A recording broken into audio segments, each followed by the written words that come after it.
Mic check 1 2 1 2. Mic check 1 2 1 2. Turn my volume up.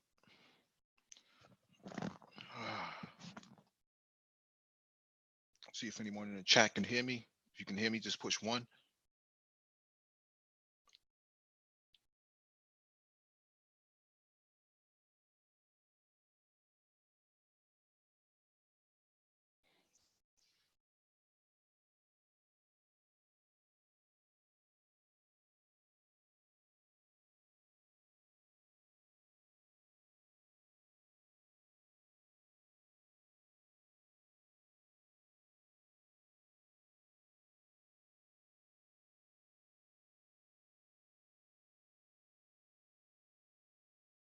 All right, got confirmation from Super Triz.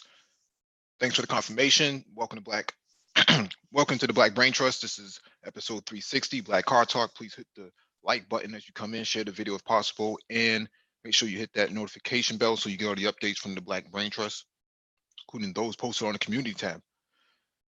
If you want to join the discussion and engage and contribute, there'll be a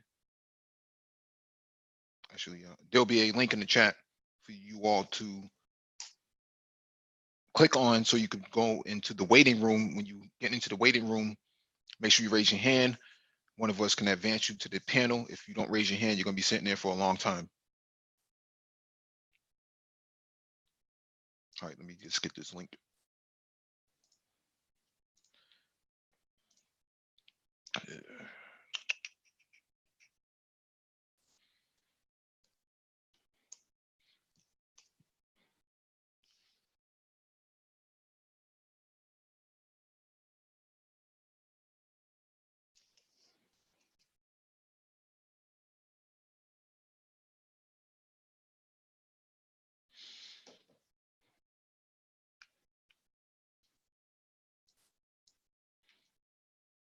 All right, let me give you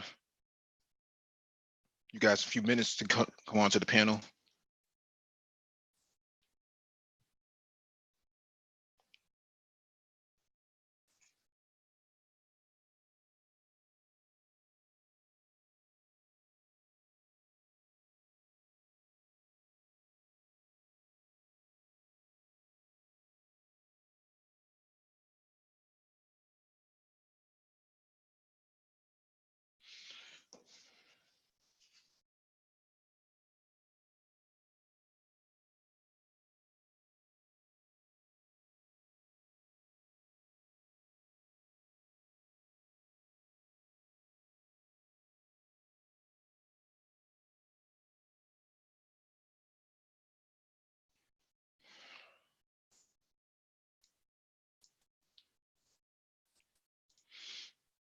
All right, we got Super Triz on the panel.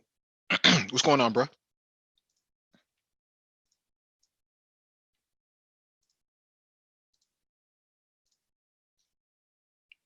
Oh, I don't think he can hear me, or I can't hear him. Let me adjust my volume.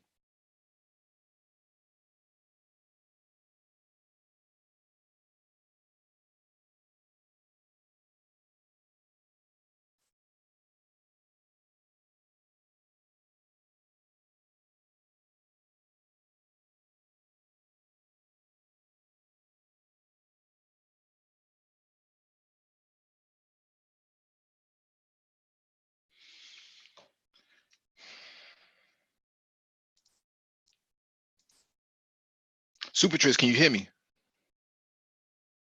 Yeah, you coming in loud and clear. All right, all right. All right, let me get to this first article.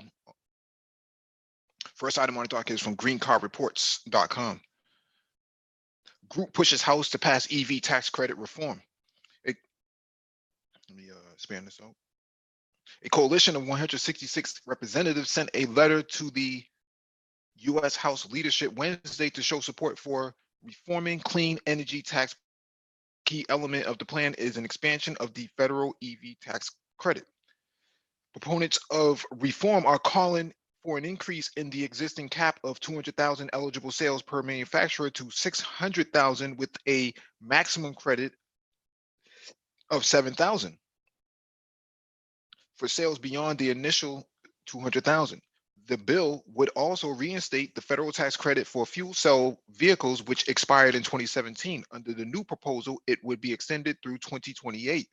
The transportation sector is now the largest source of greenhouse gas pollution in the United States, the letter said. Enacting tax policies that will help accelerate the transition to zero emissions vehicles is essential to addressing the climate crisis. The push is also getting bipartisan support in the Senate, but runs afoul of the Trump administration's stated intent to can the electric vehicle tax credit altogether, likely due to pressure from oil interests claiming that the credit could cost as much as $95 billion by 2035. Meanwhile, the bill's supporters include the auto industry, the utility sector, and a diverse list of clean energy advocates and environmental groups.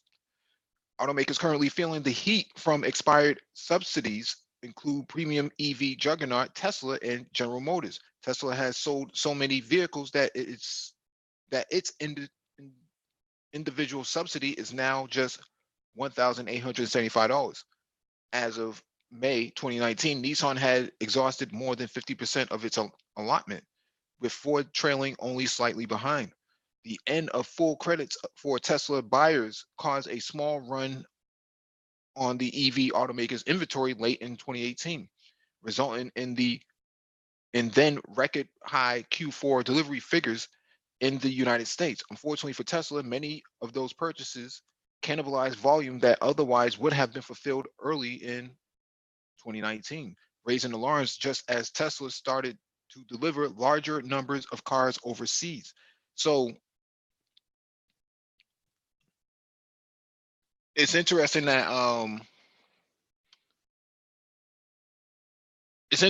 the cap is even there. I didn't even know they had a cap. I always thought that if you just bought a vehicle, you bought a vehicle. If you sold a vehicle, you sold a vehicle. I didn't realize that they had a cap on vehicles. But I see that the big oil tycoons in the oil sector are trembling in their boots because of this. $95 billion by 2035 uh, is actually pretty alarming to them, especially because they have not adjusted their trajectory in terms of energy development. If all they know is oil and coal too, coal plays a role in this because most coal companies probably have some other investments in as well in oil, so they're not a one trick pony, and so they're probably shaking in their boots as well, if not um, downright frightened.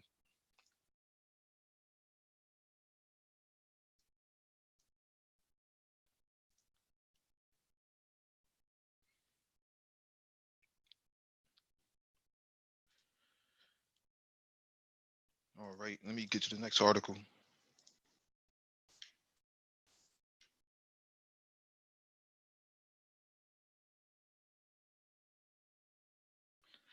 All right, this one is from Forbes.com. Congress drafts first sections of new bipartisan autonomous vehicle bill. Let me expand this out.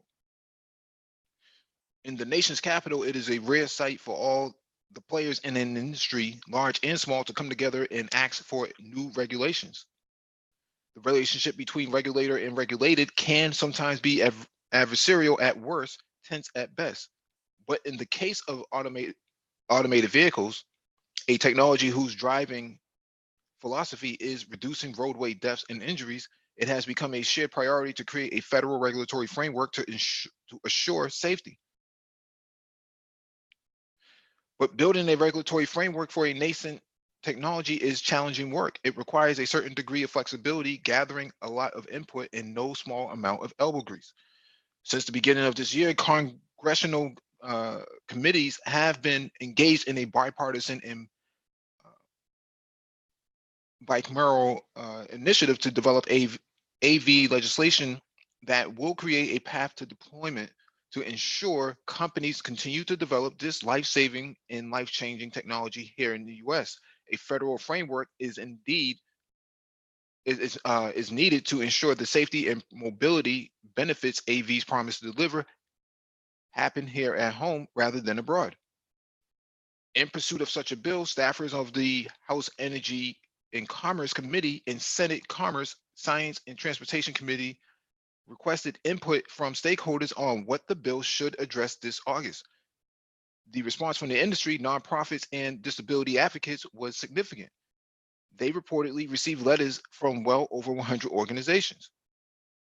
After reviewing these letters, Republicans and Democrats on both committees worked hand in hand to draft a consensus driven AV bill that would provide for the safe and expeditious development of AVs, while helping to ensure that they would fulfill their promise of significant social and economic benefits.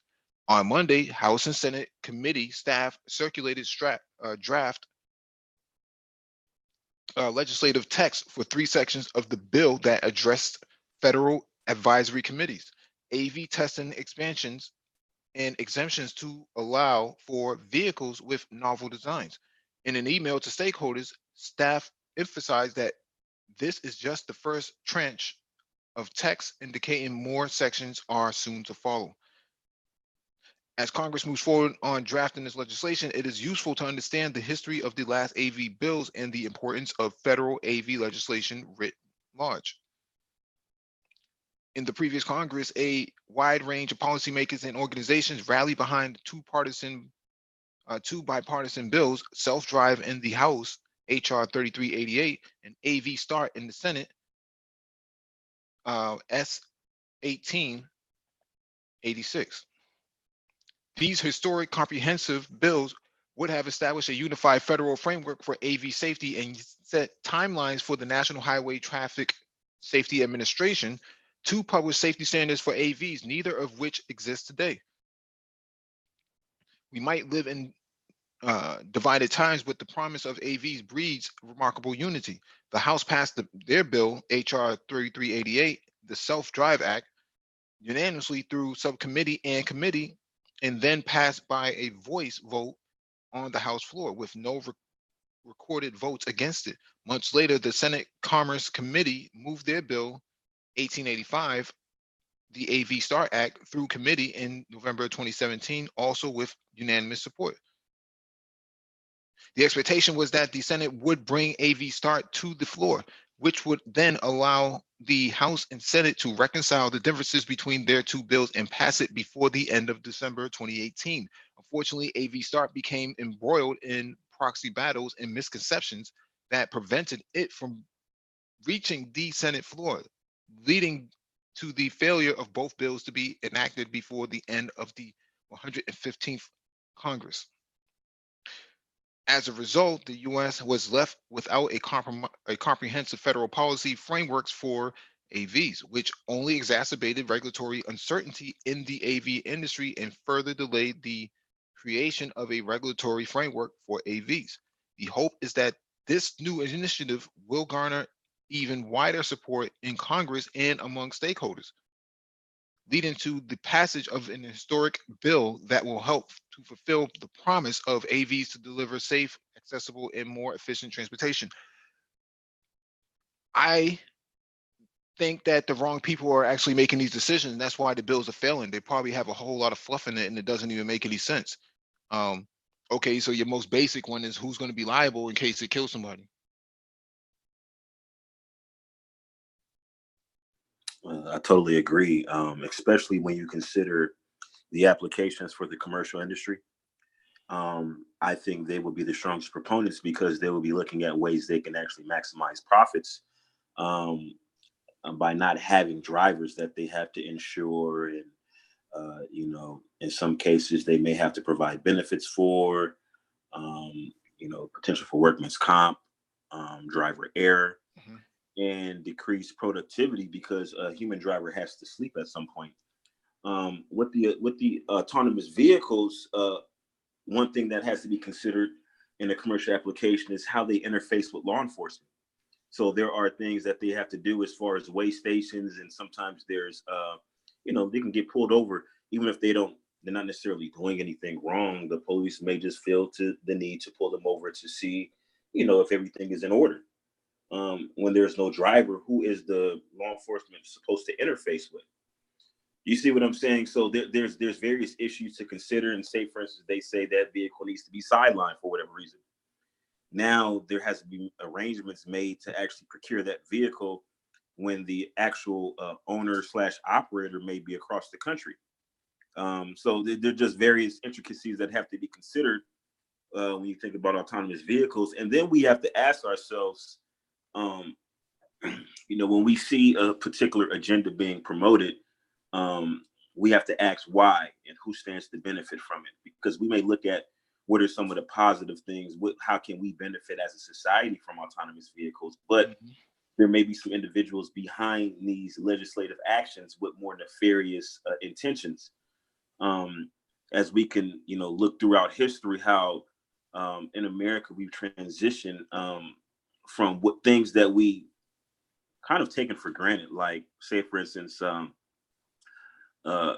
ownership, owning a vehicle, wife being able to stay at home while the primary breadwinner doesn't even have a college education. And that was the norm. Mm-hmm. Now we've transitioned to the fact where you need two breadwinners, both college educated, to even live within city limits. Mm-hmm. That's under the same roof. And so then it's going to get to the point where no one's going to own a vehicle. There's going to be autonomous vehicle with some type of ride sharing program. But you would think that because that vehicle is no longer sitting idle in your driveway, you're able to maximize the efficiency and economies of scale. So your actual net cost of ownership as an individual should be significantly less than if you owned that vehicle outright and had it sitting idle in your driveway for most of the day, or idle at work for most of the day. But in actuality, when you look at the residual capital left over after you've paid all your bills, I don't think there'll be much difference. So I think we're slowly transitioning to people not owning cars, not owning homes, but still not having any more money in their pockets. So I think like this is like almost like a mindset to slowly transition us. And then and before you know it, the average citizen owns nothing, has nothing to pass over to their lineage.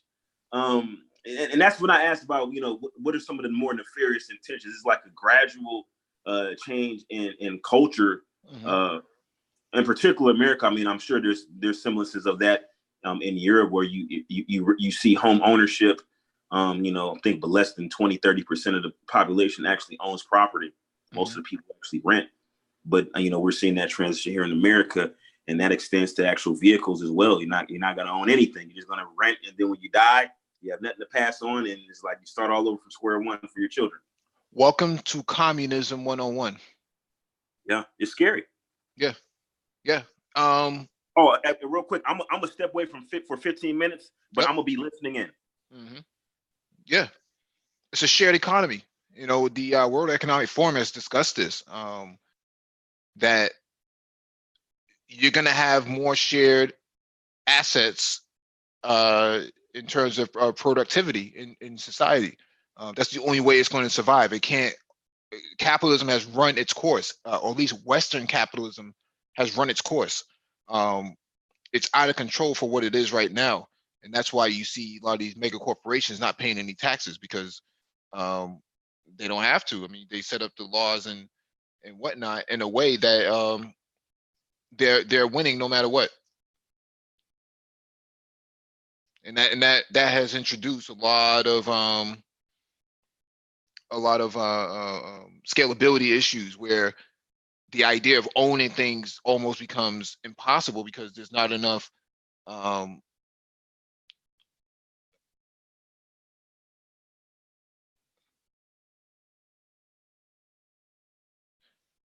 I'm sorry, I got distracted there for a second. Some of the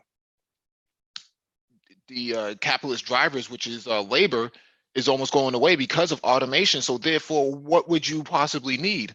What would you need the labor for, and how would the former labor, actually afford these new amenities that are coming on board? The only way to make it affordable is to create a shared model. And this is something relatively new, like Super Triz was saying, that this is something relatively new for Americans, but for other people that has not, you know, in the Soviet Union, that wasn't new. You know, in China, that's not new. They have a huge shared economy down there. Socialist states like Venezuela and Cuba and most of the Caribbean and Latin America, that's not new to them. So that you know, this is something, you know, Americans gonna have a hard time grappling with, because they are fixated on capitalism as a nationalist paradigm, right? They see it as part and partial to being an American. That, you know, a white, a big house and a picket fence, and, you know, 2.5 car garage and things of that nature. That's how they look at their identity through capitalism.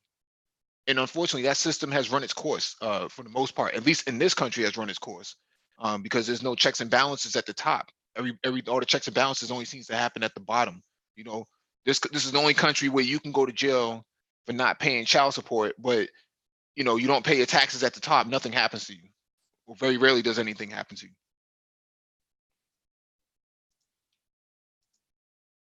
Let me bring in DE Raptor.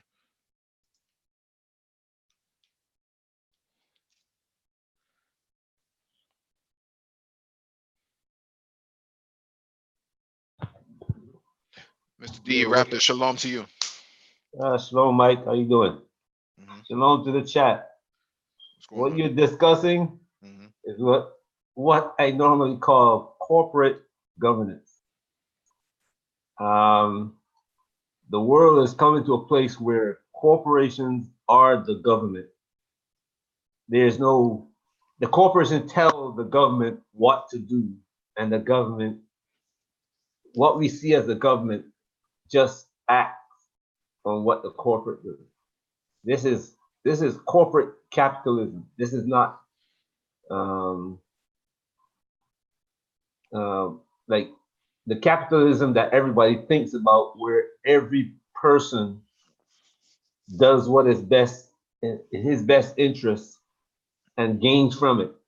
This is not that kind of capitalism. That kind of capitalism is gone. I mean, that was gone since I don't know, since World War II.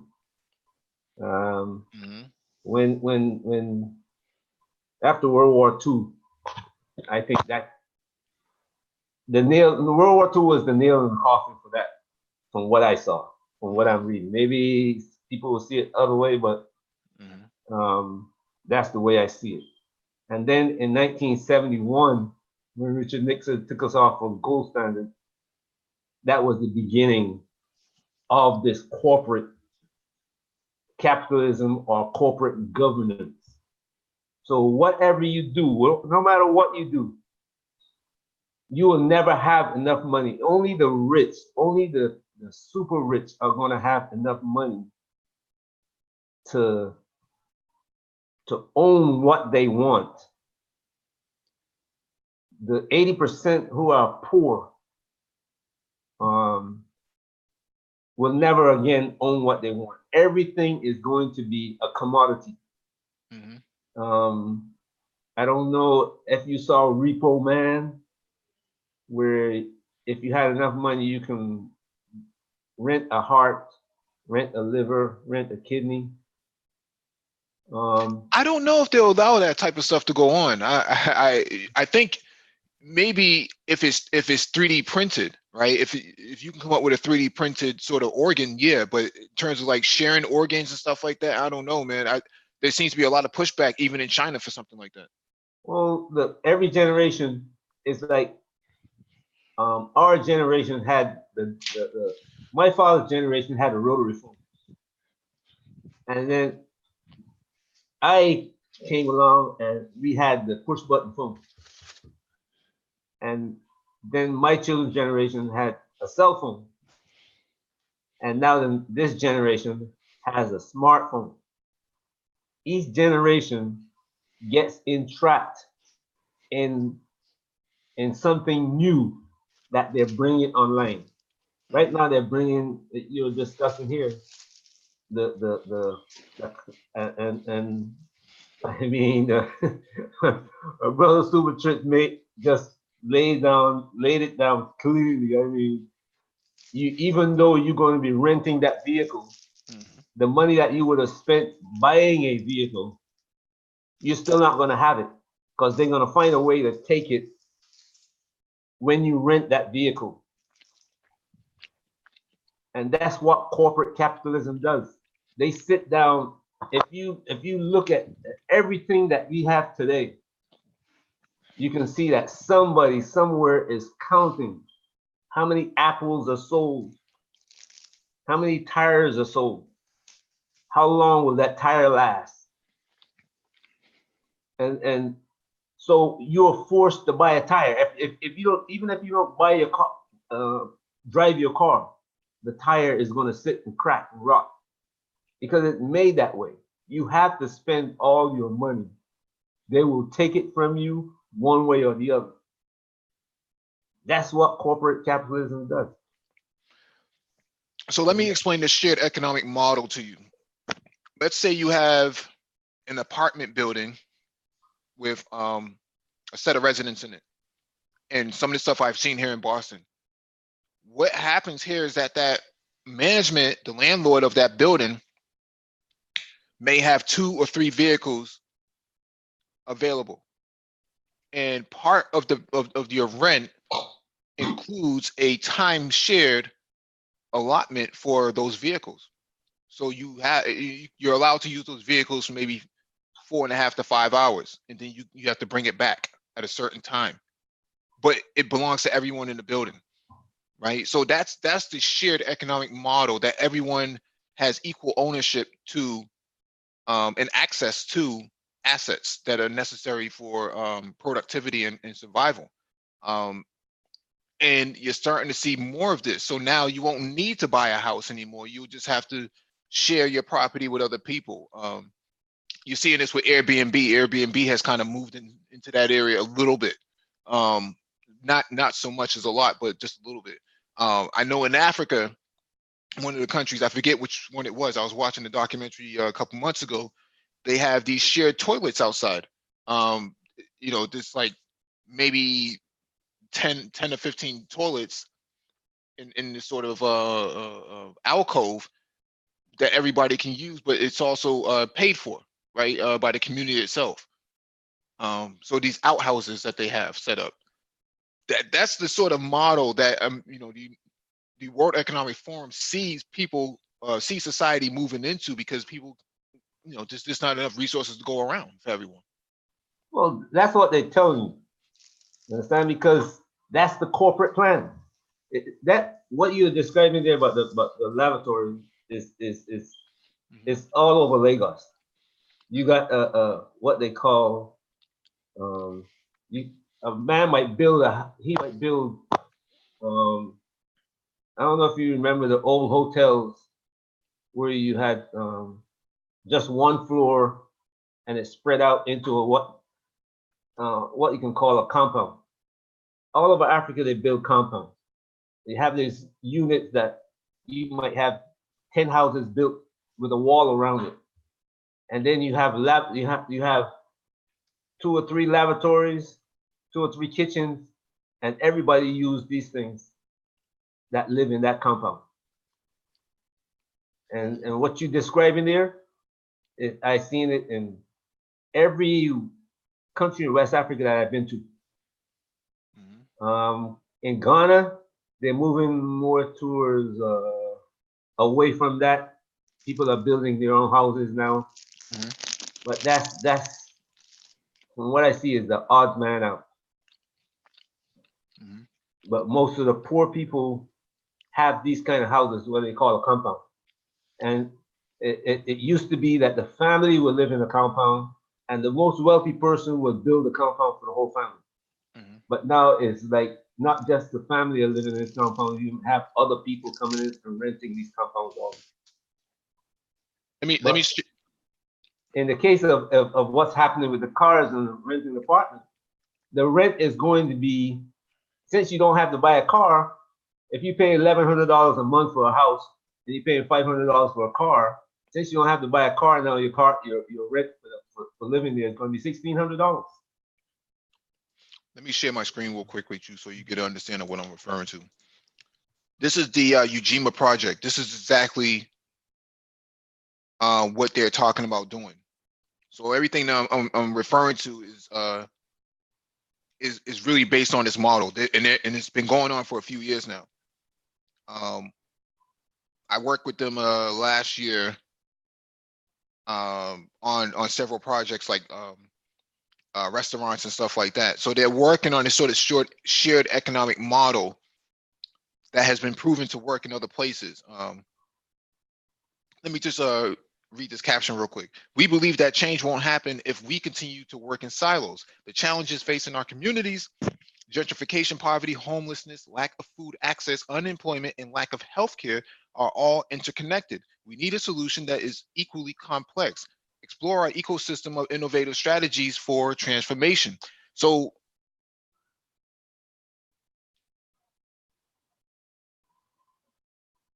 what's happening here is they're coming up with these sort of shared economic models that allow for equal opportunity and equal ownership or shared ownership without one person dominating the whole entire thing, or pushing out the corporate model, the traditional corporate model, so that everyone can partake in this. I understand what you're saying. I'm saying this for the people. I'm saying this for the people who are watching this. They may not understand what we're talking about. Oh, okay. Yeah. But right now, in Gambia, not far in Gambia, in a place called just outside Senegambia. I don't know if you saw a video, but there's this nonprofit that they dig boreholes, and all the women from the community come in and plant whatever vegetables, rice, whatever they want inside that area. So instead of one person controlling the whole thing, it's like a community group thing. So this thing is spreading throughout the world. It's happening. Well, they're trying to push it in America, in the big cities, where they have like open fields or blocks where the houses are torn down, and they're given. Sometimes the city will give the block to a nonprofit, and they can plant groceries. They can plant stuff in there and all that. So they're trying to encourage this model everywhere in the world. Yep. All right, let me get to this next. Go ahead, Patrice.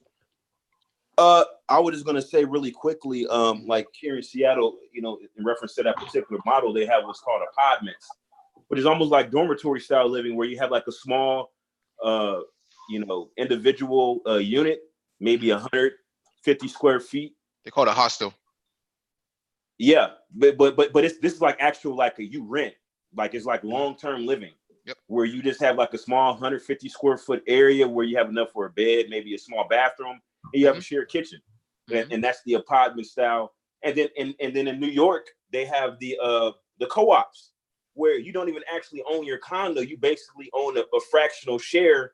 They basically have the building, they convert it into like almost like a corporation, and you buy like a stake in that particular building, and it gives you access to an interior domicile, but you don't actually own that unit. You have to get permission to buy into, you have to get permission to sell. So that's the model, and we're going to see that spreading. Yep. In order to alleviate homelessness and to fix, gentrification, that would be the only way to actually do it. Let me get to this article. Next item on the docket came from Man of Tomorrow. He sent this in. This is from freep.com. GM sells its Lordstown assembly plant to electric truck startup. Let me expand this out. General Motors said it has sold its Lordstown assembly plant in Ohio after idling the plant in March. GM sold the 6.2 million square foot facility to an investment group called Lordstown Motors, which is backed by electric truck maker Workhorse Group. The amount of the sale is not being disclosed, nor is a startup date for production. Lordstown Motors said it will build the Endurance electric pickup using components licensed from Workhorse. The Endurance is designed for fleet sales, the company said, and is a lightweight all-wheel drive vehicle with a low center of gravity. The Endurance is the latest among many electric pickups in the works. Tesla will debut its electric pickup dubbed Cybertruck on November 21st. Rivian is building an electric truck due near year end, and GM has said it will invest $3 billion in Detroit Hamtramck to build an electric pickup and other electric trucks, possibly reviving the Hummer brand there. Interesting. Lordstown Motors said it is committed to the people of Lordstown. We will locate our headquarters in the Lordstown plant, and we plan to build the Endurance pickup truck utilizing experienced workers who help produce millions of vehicles in the very same plant, said Lordstown Motors CEO Steve Burns. He said the people of Lordstown and the plant are and will be in history and future of the auto industry. The quality and precision of these production robotics and equipment in the Lordstown facility is evident, said Rich Schmidt, Chief Production Officer at Lordstown Motors and former Director of Manufacturing for Tesla. Our team feels this is a factor to help us hit the ground running in building the Endurance pickup truck. In a statement, GM said it is committed to the future investment and job growth in Ohio, and we believe LMC's plans to launch the Endurance pickup truck has the potential to create a significant number of jobs and help the Lordstown area grow into a manufacturing hub for electrification. Workhorse also put out a release late Thursday that outlined details of the intellectual property licensing agreement it has with Lordstown Motors. Neither company indicated Thursday the number of jobs and when hiring or production would begin, but GM has said the business would create about 450 jobs. This is interesting. I haven't really seen any products come from this company, but any sort of markups or anything like that. But I'd be interested in seeing what they do. Yeah, I was talking about that last night. We had the economic last night. No, that was we Friday. had the economic thing. I was talking about that. Friday. And GM actually sold the plant for less than what the equipment in the plant cost. The article that I saw shows how much they sold the plant for, and it was less than what the equipment in the plant cost. And then they turn around investing money into that truck. So I don't think GM is going to be making their electric pickup truck. Mhm. These guys are going. They're kind of giving it to somebody like a handshake to get rid of the union people. Mhm. So something is going on there, and the whole thing hasn't come out yet, but you can see it from the article that I read. The one article that I read before this one, I Mhm. saw that going on. I was planning on making a video about it, but I haven't made it yet. Okay. Now I may as well, you know. All right. This one is from electric.com or .co. EVs are not a problem during California fire season. They are the friggin' solution. Electric car naysayers jumped to the conclusion that California EV drivers were stranded during recent power outages. But Carleen Cullen, executive director of Cool the Earth, used juice from her 2 EVs to keep critical appliances running during fire season. PG&E shut off power in regions throughout Northern California to mitigate the risk of wildfires, a threat that has dramatically increased in recent years. The solution for Cullen was to buy a $25 inverter from Amazon. When her Marin County home's power was shut off, she plugged a simple device into her Chevy Bolt cigarette lighter and ran an extension cord to power a radio, computer, cell phone, and lights. It was an excellent solution, she said. And I did the same thing with my Tesla Model 3 to get lights running in my kitchen and TV room. Cullen explained that she needed to keep both cars turned on for the power to flow. The Model 3 was in the garage and the Bolt was in the driveway. It was meant to, it meant going to the driveway to turn on the Bolt every hour or so after the car automatically shuts down. Meanwhile, her neighbor were in the dark. Cullen said that both EVs perform comparably as backup generators. A day of power backup used about 6 miles of driving in the vehicles. Cullen added that she knows fellow EV drivers who, during the outages, use a robust solution accessing the car's 12-volt battery to power refrigerators. Alarming reports about EV drivers getting stranded with empty batteries overlook the easy solution of fully charging the car before an outage.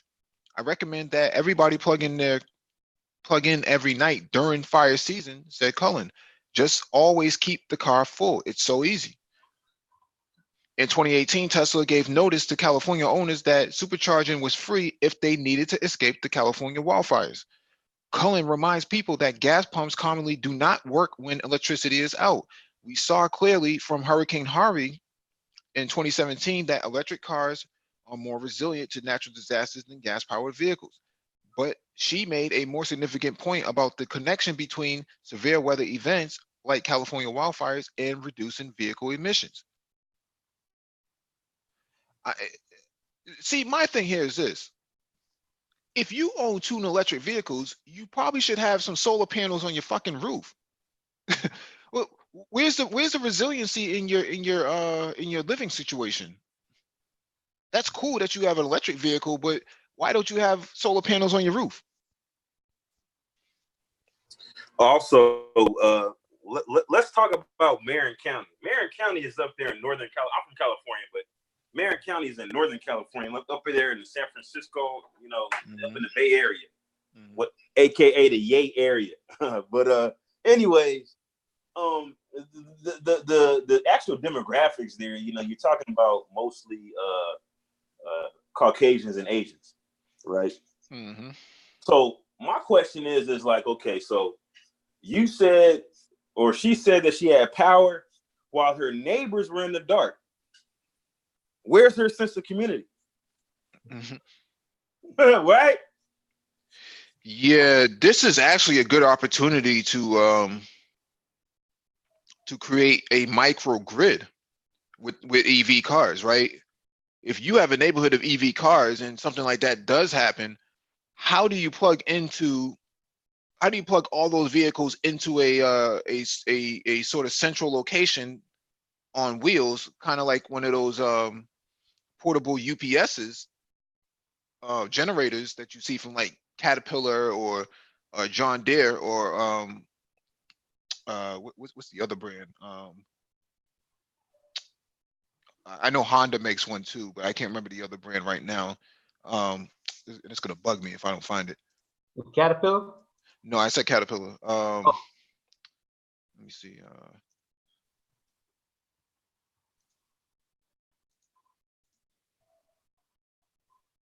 Generac. So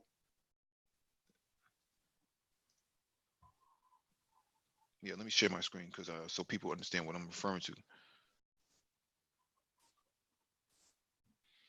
All right, this is a Generac that I'm talking about from Home Depot. This will give you 22,000 watts on liquid propane as a backup generator, and it has a Wi-Fi connection to actually for you to manage it remotely. I've seen those things run apartment buildings. Oh yeah, depends on which version. Yeah, that got That machine right there can run an apartment building with about 10 tenants. Yeah. Yeah. Then they automatically kick in. Yep. It's almost less than a second. They'll kick right Yeah. in. So what I'm saying here is this. If you you spent that much money on electric vehicles, why didn't you have one of these set up? I would never, I mean, I have one of these right here, but that's because I live in a traditional house. But this is something that I'm going to like. I'm not using my EV vehicle as the only source. This is way more efficient than using an EV vehicle. Well, you can set up you can set up, even if you can set up I don't know if you know about diesel truck batteries. Yep. Things are huge. If Mhm. you got two of them and you set up a wind I don't know if you ever seen the windmill. There's a small windmill. It's got about a 2 foot wide blade, Mhm. 2 foot long blades on it. Oh, you mean a turbine? It's a turbine, not a windmill. Well, we call them windmills in Barbados. Yeah, but Yeah, I know what you're talking about. Yeah, yeah, it's a the turbine. Yeah. actual term is a wind Right, turbine. Yeah. it's a turbine. Yes, but I seen those. I mean, I seen some companies, corporations in Barbados, have those turbines on the building. Mhm. You know, so and if you got a couple of truck batteries, those things will last overnight.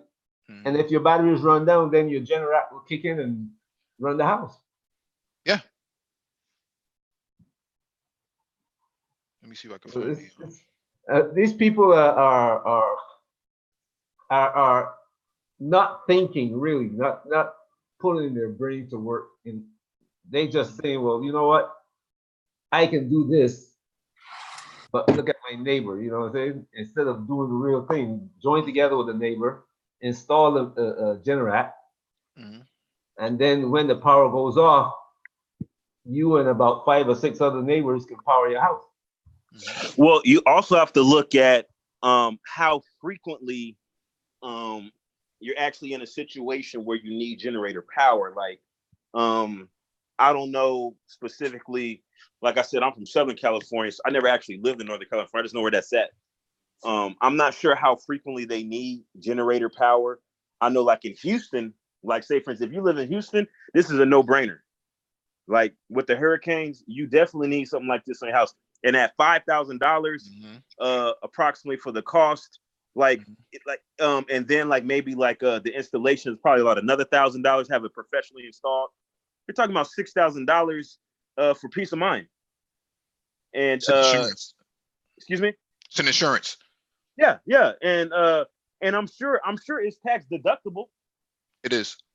Yeah, so it's like it's really a no brainer. Like in certain areas, I'm not sure about that particular area, but if you're in an area where you frequently experience blackouts or at least annually, depending on the season, what's going on, I mean, something like that is definitely a no brainer. Mhm. Even if you live in New York City, man, you should have one of those things because you never know what's going to happen in the winter. Well, it depends if you can fit one of these inside your building. Well, A lot of the also, times, yeah. if you live in New York City, do you actually own property? That's the issue too. Yeah. A lot of people that live in New York City don't actually own property. Mhm. Like if you have a co-op, you have to get approval from everybody on the co-op board to even install some of that, something like that. It's really complicated depending on where you're at. Yeah. I know a buddy who's got a Honda that you can be standing up beside this thing and having a conversation, a very low conversation, and the thing is running. Mhm. So you can have the small Honda Mhm. that it will provide enough power to run your refrigerator, or it won't run the whole house, but it'll run your refrigerator and a few lights in the house.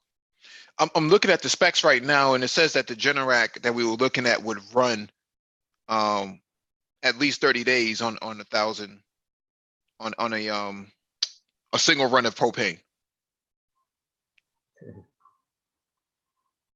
22,000 watts. You really can't beat that. I mean, it That costs less that's than that's yeah. freaking amazing. Like 22. You said 2,200 or 22,000? 22,000. Yeah, see, 22,000. You can actually run microwaves. I mean, I wouldn't recommend it. I mean, but you could actually literally run microwaves and like washing machines and things like that. Well, keep in mind that a microwave doesn't really exceed 2,000 watts anyways. Usually microwaves are around 1,000 to 1,500 at best, because that's what your circuit is rated for.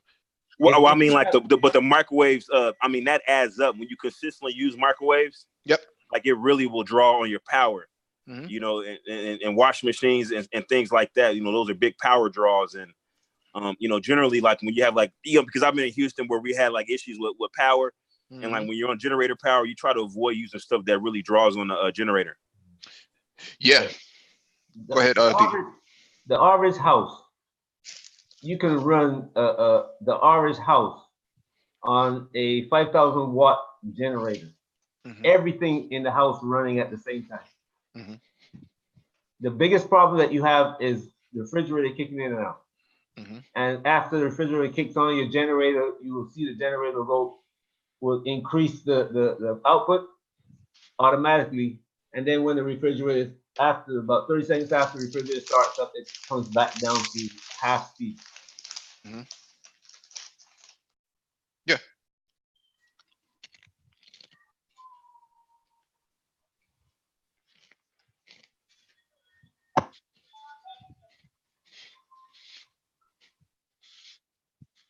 Like I said, when you sell a house that has one of those generators connected to it, trust me, the value of the house shoots up exponentially. So your house won't stay on the market long. That's one of the selling points. Yep. All right, let me get to this next article.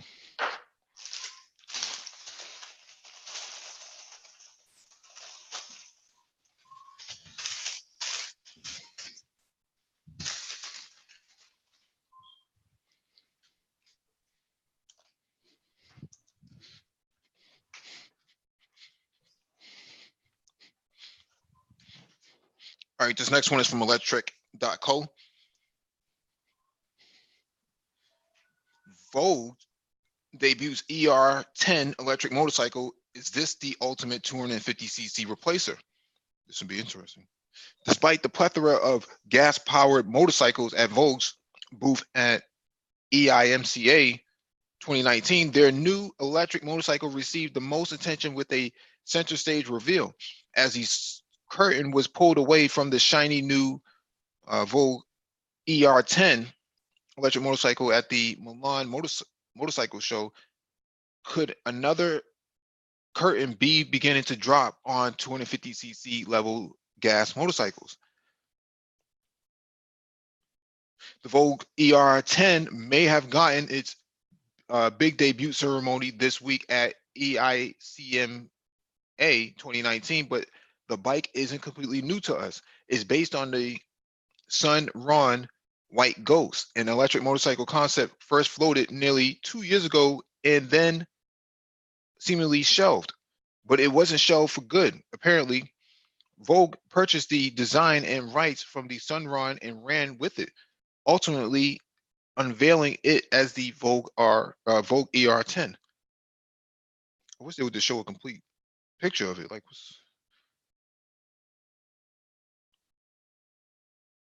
all right, this is a complete picture of it. That's an interesting design. Very interesting design.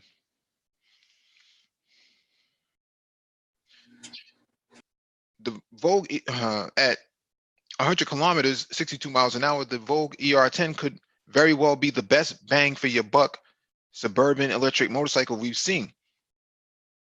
And I say could be since we still don't know the price. It's got enough speed to access local highways, though you probably won't want to do more than 1 or 2 exits on a full-blown interstate on a bike like this. But the important thing here is that it could theoretically do it, I'll bet, in the right lane.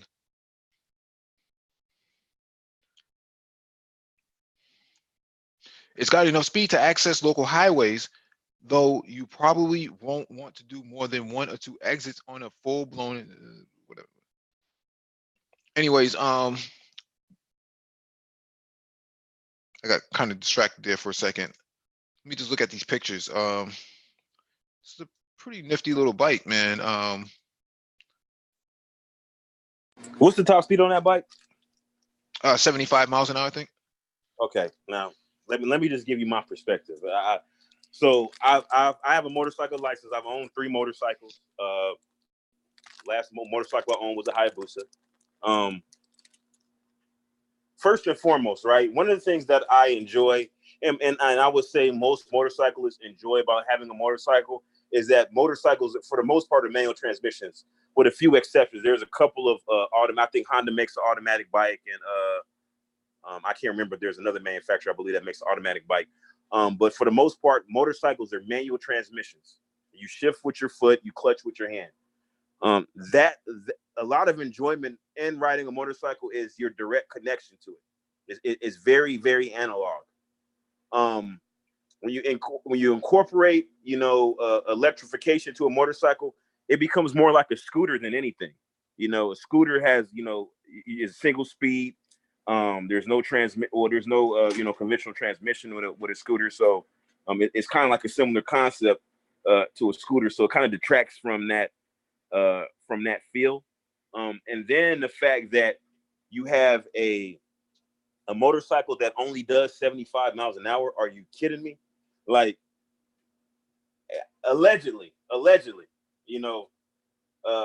my motorcycle may have exceeded, 200 miles an hour.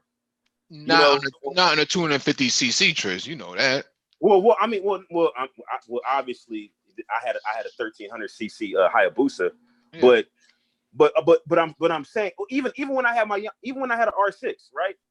160, and no problem. I had a CBR 1000, 185, 190, no problem. And so, when you actually like real motorcyclists, like we want that speed, period. Like, if you got a motorcycle that only goes 75, like, honestly, I'm gonna be honest with you. There are people, a lot of beginner riders and people who, get into motorcycling, they're attracted to the 250cc, say the Ninja. Honda makes a 250cc CBR. Yamaha makes like a R3 or whatever, Ninja, whatever. Anyways, or Kawasaki makes a Ninja. But anyways, with these bikes, they used to get laughed at. Like, they would come down to where all the bikers was at, and you see somebody with a bike. We call them skinny tires, because the 250cc bikes have a skinny tire in the back. The tire is the same size as the front tire on a liter bike, and it really looks crazy. They sound crazy because they're usually single cylinder. Some of them, I believe, are even twin cylinder, but they sound crazy. With the exhaust, it just sounds terrible. I mean, it's just like, it's really like, it's not very appealing for most motorcyclists to have a bike. Even though the electrification bike is not necessarily a 250cc bike, they just use it as an equivalent, kind of like a metric to measure the output of the bike. But it's just not 75 miles an hour is not really appealing. Well, you have to keep in mind that even a 250cc is only going to do 75. Yeah, and that's why I would never buy a 250cc. My first bike was a 600cc super sport bike. That was my first bike. Yeah, but in places like Jamaica, you can't even buy a 1 liter bike. They're illegal. Yeah, well, I guess I can see some applications for it in areas like that. That wouldn't be for me. Yeah, most of your other societies don't have big liter bikes like that. In fact, even cars have a limitation on the amount of displacement that they can have from an engine perspective. I think we talked about this the other day, but Ferrari, McLaren, and Porsche, they all seem to stay below 4 liters. All of their at least in terms of Ferrari and McLaren, all stay at 3.9. They never go past 4 liters because they can't, because where those cars are sold, the emissions are very strict on them, and they're going to get even more strict by 2035. So what I'm saying here is that at some point it's not even going to matter anymore.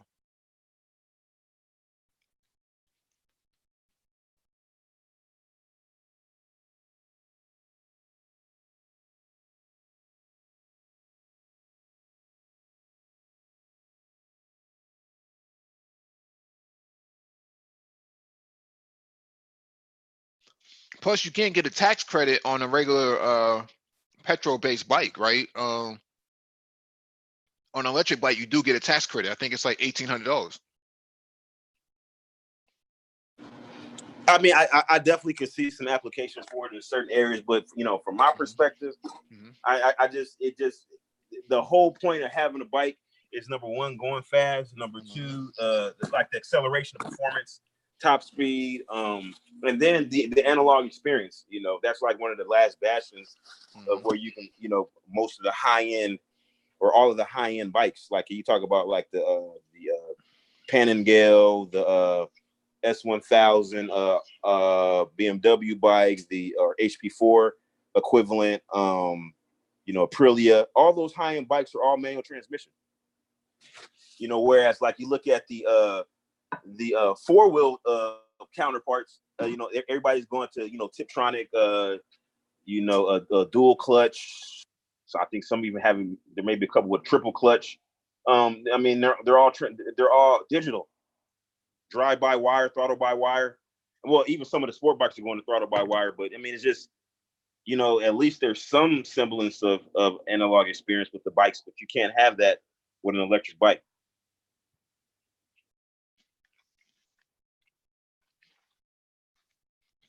All right, this one is from CNBC.com. Never spend more than this much of your income on a car, says millionaire finance expert. I hate these stupid ads, man. Americans have a complicated relationship with cars. Aside from buying a home, a car is probably the second most expensive purchase you will ever make in your life. After more than 10 years of writing about money on my personal finance website, Financial Samurai, I found that being too fixated on the advertised price of a car is the biggest and most expensive mistake buyers make. Too often, people will purchase a car without having a realistic understanding of how much more it will actually cost to own it. As a result, they end up spending too much and exceeding their budget. I've read and heard countless stories from readers, friends, and family members guilty of doing this. To save others from making this costly mistake, I came up with the 1/10 rule for buying a car. It's simple. Spend no more than 10% of your gross annual income on the purchase price of a car. Why? Because the upfront cost of a vehicle isn't going to be the only thing you pay for. And cutting down your base price budget is the most effective way to save money. If you make the median per capita income of about $42,000 a year, for example, you should limit your budget to $4,200. If you make the median household income of about $62,000 a year, don't spend more than $6,200 on a car. According to a 2019 report from Experian, which tracks millions of auto loans each month, the average amount borrowed to buy a new vehicle hit a record $32,187 in the first quarter. The average used vehicle loan also hit a record $20,137. That's far more than what most American households can afford. Even so, Experian found that 20% of the borrowers are taking out loans of $50,000 or more. That means the median income earners who buy median price cars are essentially spending almost 80% of their gross salary. Worst of all, after they pay a 20% effective tax rate on the annual gross income, they'll be spending almost 100% of their net income on the car. Here are a few other major reasons why spending more than 10% of your annual income on a car is a horrible idea. Maintenance and costs will eat up your savings. Number two, the opportunity cost is a huge bummer. When you buy a car, you lose the opportunity to invest your money into assets that can grow and pay dividends in the future, such as real estate or stocks. The effects of compound interest are more powerful when you save early and often. Spending beyond a realistic budget is like negative compounding. Think about how rich you'd be today if you had invested around $300 to $500 in the stock market since 2009. instead of spending it on a monthly car payments. I learned this lesson the hard way. In 2001, I purchased a 1-year-old Mercedes G500 SUV for $79,000. It seemed like a great deal at the time, considering it sold for $150,000 the year before at a car dealership that had exclusive import and selling rights to the model. But shortly after, I experienced buyer's remorse. Owning the car was costing me more than I had anticipated, and it was ruining my finances. The biggest bummer, I later found a 2-bedroom, 2-bathroom condo facing the park in San Francisco that I really wanted to buy. Unfortunately, the SUV was too big to fit into the garage. So in 2003, I sold the car for a $15,000 loss, took over a 1997 Honda Civic from my mom for $77,000, and bought the condo for $580,500. Buying property was the right move. The condo is now worth roughly $1.4 million and provides steady passive rental income for my family. Still, not following the 1/10 rule and losing $15,000 hurt like hell. You'll have a lot more to stress about. When you spend more than 10% of your income on a car, your stress levels will likely increase. Each time you park your car at the local grocery store, for example, you'll worry about getting a door ding, or you may get stressed out for an entire week due to a wheel rash that incurred after you parallel park too close to the curb. And when you're driving in traffic, you may feel more on edge because you're worried that someone will damage your car. When you spend within your true budget, however, you stop caring about door dings and bumper scrapes. Driving and parking becomes stress free. I don't agree with that part at all, man. You may want to spend even more on more money on your car. The nicer your car, the more you may be tempted to spend on other car related luxuries. You might consider getting some nice driving shoes, for example, or a matching chronometer watch for your sports vehicle.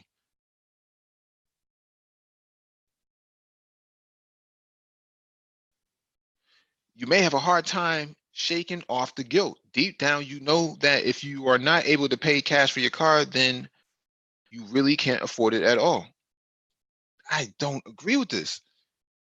After I bought the SUV, each car payment was a reminder of how foolish I had been with my money. At the time, at times, as time went by, it became clear that I was only getting poorer and not richer. I also regretted not prioritizing more important things like saving for retirement or for my kids' college tuition. Knowing that I wasn't making any money off the car was truly an unpleasant feeling. After all, it's a well-known fact that new cars depreciate by 10% to 20% in value as soon as they are driven off the lot. What to do if you spent too much on a car? If you already spent more than 10% of your gross earnings on a car, don't panic. Nobody is perfect. And the important thing is that you recognize your mistake and fix it right away. One option is to own your car until the market value becomes worth 10% of your gross annual income. This is the simplest solution if you spent too much. Another option is to just bite the bullet and sell your car. This is the smartest solution if you spent more than 20% of your gross annual income on a car.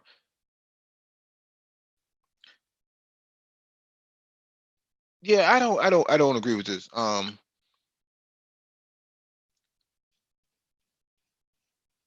The thing is this: you can't buy a brand new car for $6,200 at 10% of your salary.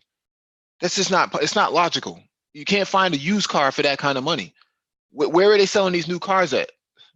Even the Honda Fit, that thing still costs 14 grand, and a used one still commands a high price. What are they talking about? You buy a used car, and more than likely it's going to have some maintenance issues. You probably may have to do a water pump maintenance or a maintenance kit on that car if it has more than 75,000 miles on it. There's no way, I don't care if it's a Honda, that if it has 75 to 100,000 miles on it, it's going to run in tip top shape. That's not going to happen. something needs to be replaced on there, whether it's a water pump kit or maybe rust coming off of the body frame or something to that effect. Nobody in America is driving. Well, I shouldn't say nobody, but anybody who makes that kind of money, 60 grand, 80 grand, they're not driving around in a car that only costs $7,500 to $10,000. That's just not happening. They're gonna live within their means. They're not gonna buy a car just because it's cheap. That's just not gonna happen. I think he made an error in not explaining that what he's talking about is that 6,200 should be your yearly, your payment for the car. That you're not paying more than 10% of your income in annual, like if you bought the car and you're going to pay for it over 4 years, 5 years, 6 years, 7 years, that you're not spending more than 1/10 of your income. I think that's what he's trying to say, but he didn't say it in the article. No, I disagree. I think he said what he said. I don't think he meant that. I think he said exactly what he meant. That's like an extremely frugal approach. I mean that's idyllic, but especially when you think about moving forward, how the European model is where at first it's going to be 10-year-old cars or newer within city limits, and then it's going to progress to 7-year-old cars or newer within city limits.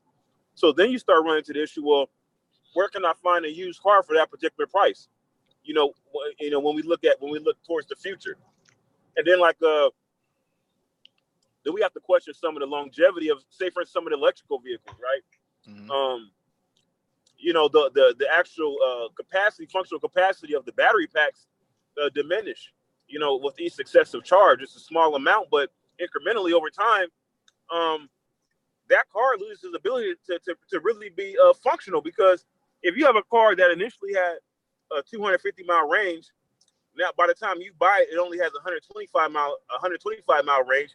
It may not suit your purposes, and then on top of that, it's still cost prohibitive if you use that 10% model, depending on how much you make. So yeah, there's some holes in that theory. Yeah.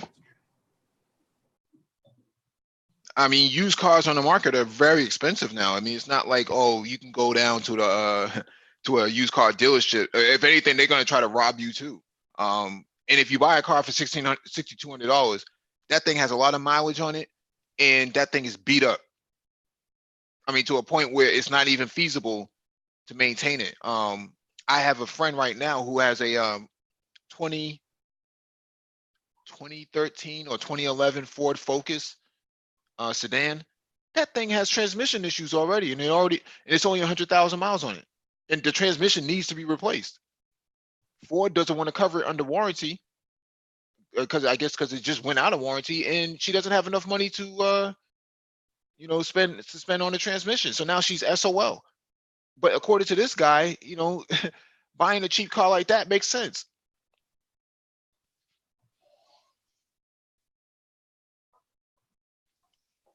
That's silly. That's just my opinion, though. All right, this one is from MarketWatch.com. Rising car prices force man to buy $27,000 Jeep with a $45,000 loan. Who signs up for some shit like this? John Stricker took out a loan to buy a car in 2017. Then he took out another and then another. In 2 years, the 40-year-old electrician signed up for 4 auto loans, each time trading in the previous car and rolling the unpaid balance into the next loan. He recently bought a $27,000 Jeep Cherokee with a $45,000 loan from Ally Financial. Consumer salespeople and lenders are treating cars like houses during the last financial crisis by piling on debt to such a degree that it often exceeds the car's value. This phenomenon, referred to as a negative equity or being underwater, can leave car owners trapped. Some 33% of people who traded in cars to buy new ones in the first 9 months of 2019 had negative equity compared with 28% 5 years ago and 19% a decade ago. According to car shopping site Edmunds, those borrowers owed about $5,000 on average after they traded in their cars before taking on new loans. 5 years ago, the average was about $4,000. This this is something. I think it should be illegal to sign people up for entrapments like this. Not saying that people should be smarter or that they should be protected from their stupidity. What I'm saying here is you're causing a bubble with these sort of deals, or I shouldn't say deals, but these sort of agreements. You're signing people up for endless amounts of being upside down in their car loans. Here's the problem, Mike. Some people you can't reason with. This is crazy you brought this article up. I just had this conversation with one of my coworkers, right? So my coworkers from Africa, from Africa, but from Congo, Democratic Republic of Congo. So maybe about 7 months ago, he was talking about he wanted to get in the car. And I'm like, why? We just had this conversation. We was talking about real estate and how his friends had, they had went in on the house and they sold the house and used the equity to buy their own individual condos, and they flipped it like that. And I was like, that's where you should be. That's where you should be thinking, right? If you're gonna stay here. And he was like, I want this BMW so bad. He was looking at the BMW, and I was like, oh man, I would get the BMW. Their cost to maintain and all that stuff. He ended up getting a used BMW. Right? Already had some maintenance issues with it. Then he got into an accident like 2 months ago. Now I got a big dent in it. He still hasn't got the dent fixed because he skimped on insurance in order to make the monthly car note on a used BMW.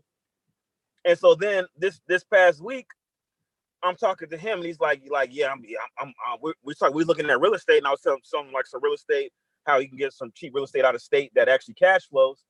And he was like, yeah, but I'm not really looking to buy a house right now because I'm about to upgrade and get another BMW. I'm like, well, we mean upgrade.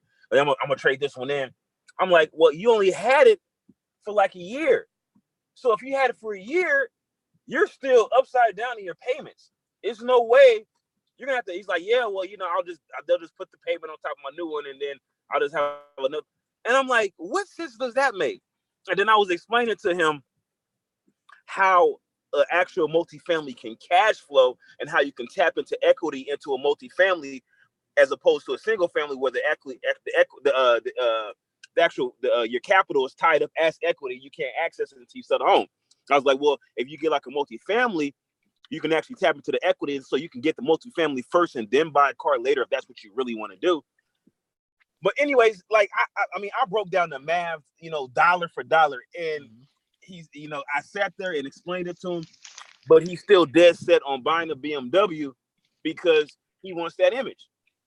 And the BMW he has is not good enough. It's a 3 Series. Now he wants a 5 Series. It's like, just, some people you just can't reason with. And so for those people, let them be fooled because the streets got to eat. So if they want to get a double double car note, let them do it. Yeah, but that hurts the market, and that's what I'm saying. That in order to prevent a bubble like this from happening, you have to prevent people like him from doing what he's doing. That's the only way you're going to fix that problem.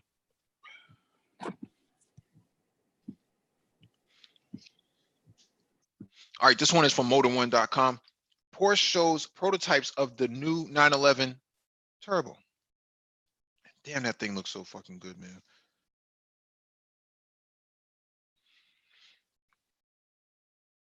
It has been almost a year since Porsche has brought us its iconic 992 Generation 911 Carrera and Carrera S, but until now, we have yet to see its more powerful versions. Its development is underway, that's for sure. And Porsche wants to remind us all that is indeed working on bringing us a 911 Turbo. In an Instagram post by Porsche this week, the Stuttgart-based automaker showcased several prototypes of the 992 Porsche 911 Turbo in a set of 3 images. The photos were from a development drive in Nice, France, which featured several 911 Turbo prototypes. One of the images even showed Jorge Bergmeister striking a pose in what appears to be a new 911 Turbo Cabriolet. There are a handful of details about the new 992 generation 911 Turbo at this point. A previous report said that the higher 911s will debut next spring. It has been reported that 992 Turbo S will be powered by Porsche's twin turbocharged 3.8 liter flat 6 engine. The engine could make 641 horsepower and 590 pound-feet of torque. But those numbers are still not confirmed for now. What we know is that the 911 Turbo versions could make over 600 horsepower. Performance figures include a 0 to 60 miles per hour time of 2.5 seconds, which is a hair quicker than the outgoing generation. The 911 Turbo's top speed is also reported to be 205 miles an hour. The new 911 Turbo is also said to come with all-wheel drive as standard, as well as an 8-speed dual-clutch automatic gearbox to send all those power quickly. It is also reported that it will come with rear-wheel steering and Porsche's active suspension management. This is interesting. This is very interesting because we talked about this ad nauseum that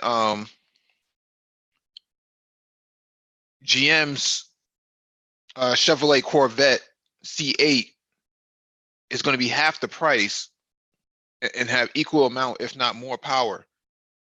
So what do you do if you're Porsche? Yeah, you're going to sell some 911s, but I have a strong feeling that that C8 is going to eat into that market at some point.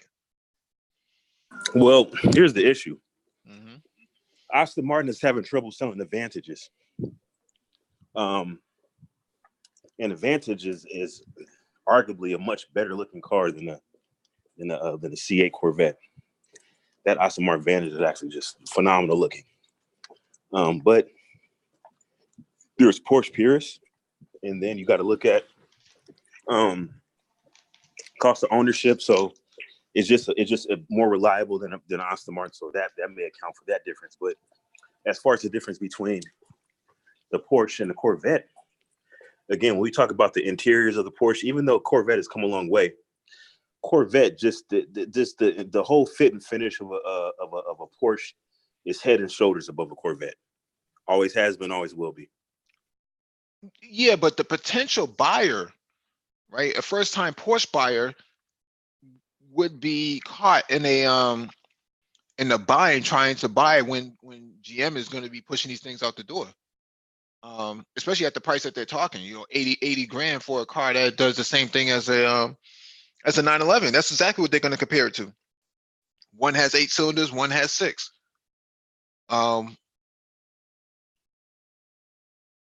Well, the problem is that the Corvette simply doesn't have the brand cachet and heritage. Mm-hmm. There is a Corvette heritage, but it's nothing like what you see with the Porsche. The Porsche just has that image, that presence, that brand cachet.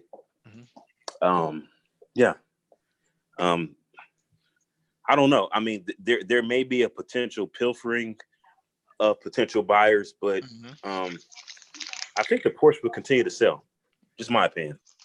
No, the Porsche is going to continue to sell. They're always going to have their dedicated class of buyers. The problem is you're selling a Cayman for the same price as a C8. That's a big problem. And so therefore the idea with the Cayman and the Boxster was that those who bought that for their first Porsche will eventually move on to a 911. But how do you convince people to buy a Cayman now over a Corvette now that it's rear engine? It'd be difficult. We haven't really seen any fully spec'd out C8s as of yet, but what I'm saying here is that once you start seeing some grand sports and stuff like that, some new feature packages come out, it's gonna be a game changer. It'll be difficult for Porsche to sell a Cayman at the same price and as at the entry level. That's gonna be a big disaster. Now, I 100% agree with that sentiment about the Cayman. And Cayman is like, number one, just my personal opinion. The Cayman just doesn't look as good. I mean, and I hear a lot of people, they say, oh, they look just alike, and I'm like, what? I mean, they don't look alike to me. It's the same car. It's the same car. What, the 911 and the Cayman? Yeah. Well, I think they look different. Yeah, the chassis is shortened to go mid-engine, but it's the same car for all intents and purposes. Well, I mean, it may be the same car, but I'm talking about as far as the aesthetics, how it looks. There's some subtle differences that make the 911 just look so much better, in my opinion. And so with that, there's that issue. Again, people who are considered, who are running some of these social circles, they may look at the, some people actually care about which Porsche you got. Believe it or not. Like if you got the 911, some people are like, well, if you don't have the 911, then the Cayman, it doesn't really count, or the Boxer doesn't really count. Well, they don't hold their values. They just don't hold their values. Yeah, and so you have that issue as well. And then again, just the Cayman itself. When you look at what you get, 4 or 6 cylinder versus guaranteed 8 cylinder. I mean, it's just like really, it's a hard sell for the Cayman. I mean, you look at that actual price of that C8. It's a hard sell. Yeah, Panameras and Cayennes and Macans, they don't hold their value. That's just the nature, because it's not a 911. But and then we look at the Macan, right? What's the base model Macan coming about? What, 45? Oh, I think that's like 55 or something like that. For the base Macan? Yeah, a base Macan, is, put it like this: there's no such thing as a base. You buy the car, if you spec the car from right there, and then from there on out, every little thing you add to it is kind of nickel and dimes you. So it's never at the base. Well, I mean, like the potential base is, say, 55, maybe. It's 55. It's 55.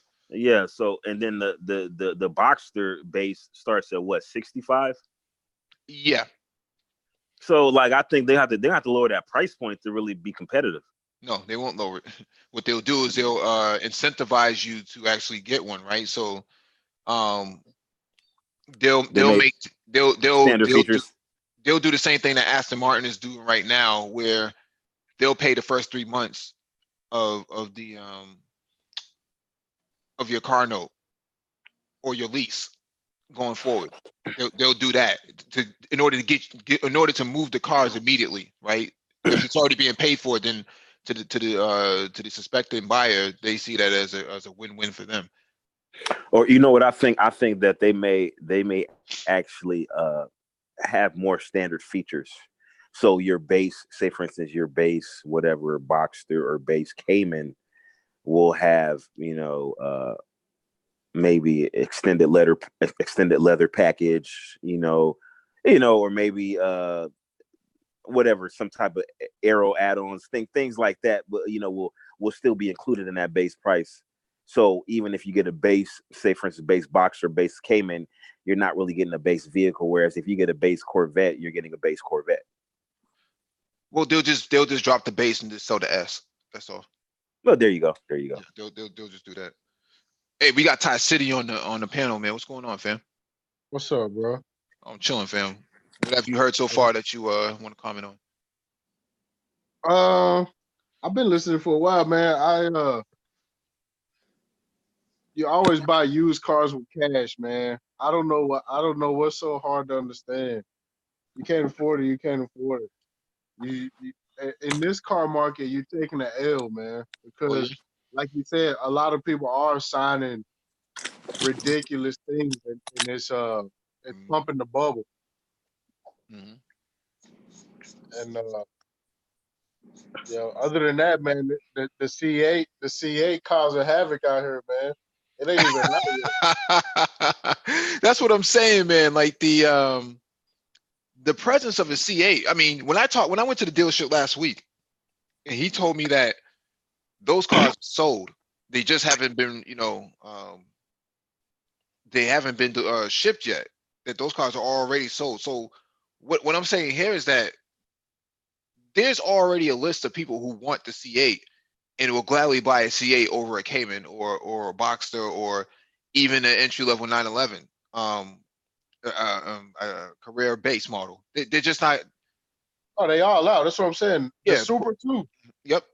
all But the see, way you up know, to the BMW. Like, how much of the BMW range got ate up? Yep. I called this whole C8 issue. I called this months ago. Hmm. You I know, was with you, matter of Trees. fact, where Paul Bryant? Paul Bryant need to just go ahead and kiss the ring. I'm He's tired of listening. Paul Bryant. He's I'm listening. tired of Yo, his shenanigans. the C8 is causing havoc, and Mhm. you know what, man? The C7 is backing it up. Yeah, if you didn't get in on a C8, you can still get in on a good deal on a C7 Z06 at some point. I'm telling you, man. I don't know. I think Chevy had something up their sleeve with that, man. I don't see because see with the C7, you start chewing into the Camaro, which is not really competition, but the Mustangs. You start getting into a whole bunch of other stuff Hmm. in the lower price range. Yeah, Yeah, yeah. and then then the even the Z01. Mhm. You got used Z01s. And used Z01 is a hard sell. We can get a Corvette. Yeah, Well, if you oh, need the passenger seats. This is true.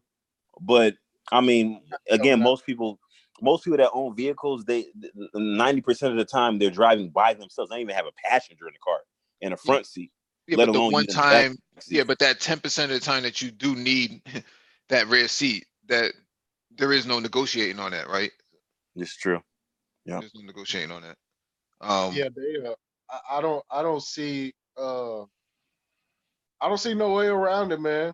It Mhm. ain't no way around it. It's gonna be some dealers that's just they're not gonna be selling sports cars. Yeah, the Supra is already 55K, and And that's you not know even. what? Yeah, They folded. I'm hearing that they trying to bring a manual next year. yeah, It's yeah. still 20. It's still 20,000 over. It's still 20,000. Aston Martin folded. Aston Martin now has to. They're introducing a 7-speed manual transmission. Yeah, that's a limited production vehicle though. It's not. But yeah, but they. I mean, but even still, it's just the pressure. This supercar market is heating up. Chevrolet Corvette C8, man, they got a lot of people. A lot of people scared. The Aston Martin already having problems selling that Vantage. Well, they have problems selling it because you can get an AMG GT. You have to remember that the previous Aston Martin Vantage, there was no AMG GT. There was a SLS, but the SLS was way out, that was way out of the price range. It was a different type of car too. The That AMG GT. That's a special buyer though, bro. I don't think I don't. I'm not seeing them cross shopping that. Yeah, they do cross shop it because if you look at Yeah, Shmi they do. 150, he talked about that when he bought his AMG GT because he has both Aston Martin Vantage and the AMG GT.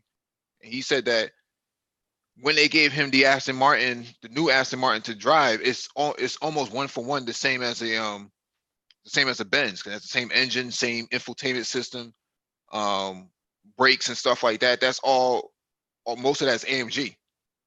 So the underpinnings under the Aston Martin is more Mercedes than it is not.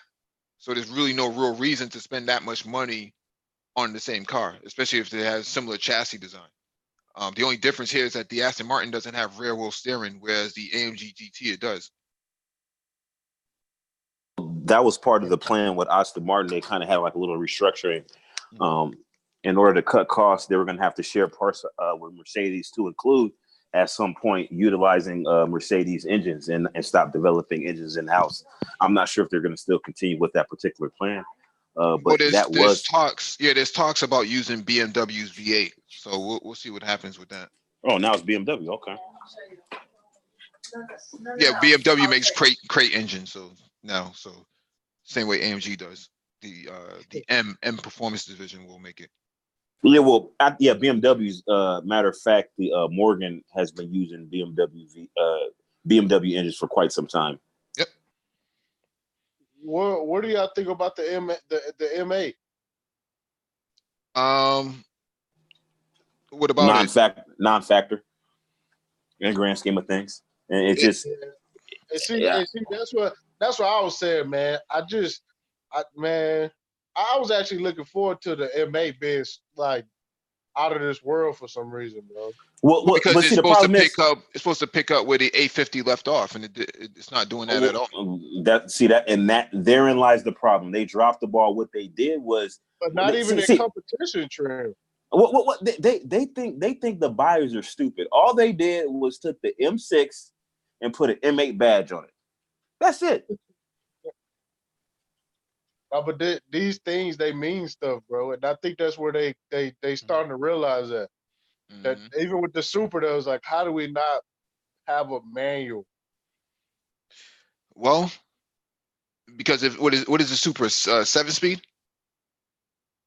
Yeah, but it didn't even have a dual clutch in it. Yeah, because both BMW and Toyota know that it's expensive to actually develop something like this. I think we read an article before that said it would cost Toyota $1 billion just to actually build a Super. They would never make a return on investment with that. The only way to really make a Super unique and stand out, man, was to actually make it electric. Man, they could have cut something from the Lexus line. Well, see, and therein lies my argument.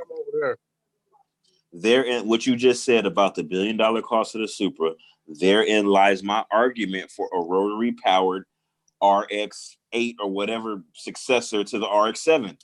But that's my thing, Triz. All of this stuff means stuff. They trying to do economics, and that's not what people are passionate about.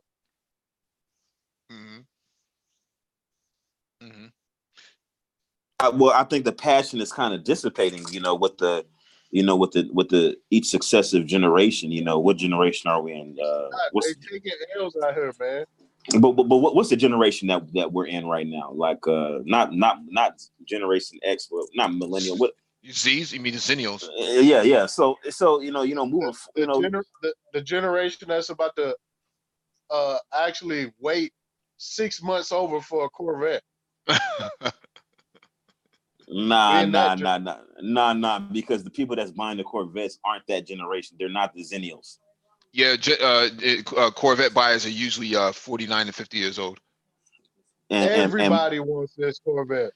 No, but everybody's not gonna get it. Like, okay, so like I think probably my generation, like my age, I'm probably like the youngest person that's gonna be looking at getting a Corvette. Everybody else is older. Look, what generation is driving GTR? Oh, that's the millennials. Millennials are driving those. They didn't drop the ball. They sold like hotcakes. They still are. It's the same engine. Well, it's a unique car, though. It's a very unique car. It's a unique platform. Yeah, just like the Supra. Not necessarily. If you think about the Supra, it's kind of a mishmash of other things, right? It's not. Well, that's what they made it into. Yeah. That's the dropping of the ball. Yeah, the car's pretty heavy too, man. I went to the dealership to go look at one, man. They said $1,000 a month for that thing. You can keep that, man. For what? For which one? The Supra. Oh man. Yeah, they can Don't, keep that. Well, hold on. Break you are down the out of your $1,000. mind Wait, about wait, that wait, wait, Super. wait. Period. Break down that $1,000 a month. Break that down. Where If does that figure come from? if from financing it, if you wanted to finance or lease the Supra, you're talking at least $1,000 a month. No Well, one's No, no, it don't matter what your credit is. no. How much are you putting down though? Oh, you're only putting 10% of the value down on it, right? So you're only putting what? You're putting. I think they want Five, $5,000. They want Oh five man, grand on it. So I wouldn't put 5,000 down because I'm not paying $1,000 a month. well, what I'm saying, that's how they're advertising it. What I'm saying is Oh, that thing is not going to move at that kind of price when you can get a Corvette at 1,000. What is the Corvette going for? Let me well, look let me ask you this though. So the actual super buyer, the Mhm. average super buyer, how Listen, much you think the average super buyer is going to be putting down? I don't think they're going to be putting down $5,000. I think they're going to put down a little bit more. Well, they're going to trade in that Toyota Corolla S with the with the 16-inch alloys yeah. with the chrome Molly tip. Yo, let me tell you, if you buy that Super, you are absolutely out of your mind. I Mhm. don't care what the reviewer said. I don't care. You are nuts. Mhm. Well, you gotta be clear, Ty City. For some people, the Super may be iconic for them because they grew up watching certain movies, playing certain games, Gran Turismo, Listen, that's gonna die Tokyo. out over the next year. But also think about this though. Say for instance, you got somebody whose dad owned a Supra, right? And they always wanted a Supra because their dad had a Supra. Now they have an opportunity to buy a Supra, a current generation Supra, Mhm. because they're an adult now. So you're talking about certain buyers. It may actually mean something to them to own a Supra.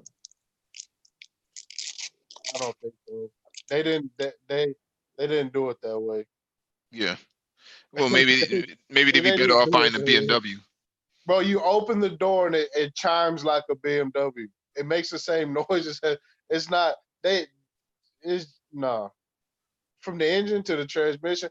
And you know what? And I seen people reviewing it, and I'm just like, they just overhyping it. They definitely getting paid for this review. There's no way this car is that good. But it smells like a Toyota though. No way, Jose.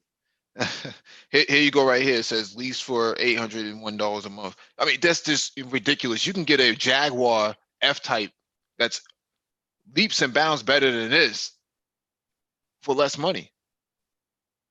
I'm trying to figure out who. Let me look at the finance, man. And this is with an excellent credit score. So,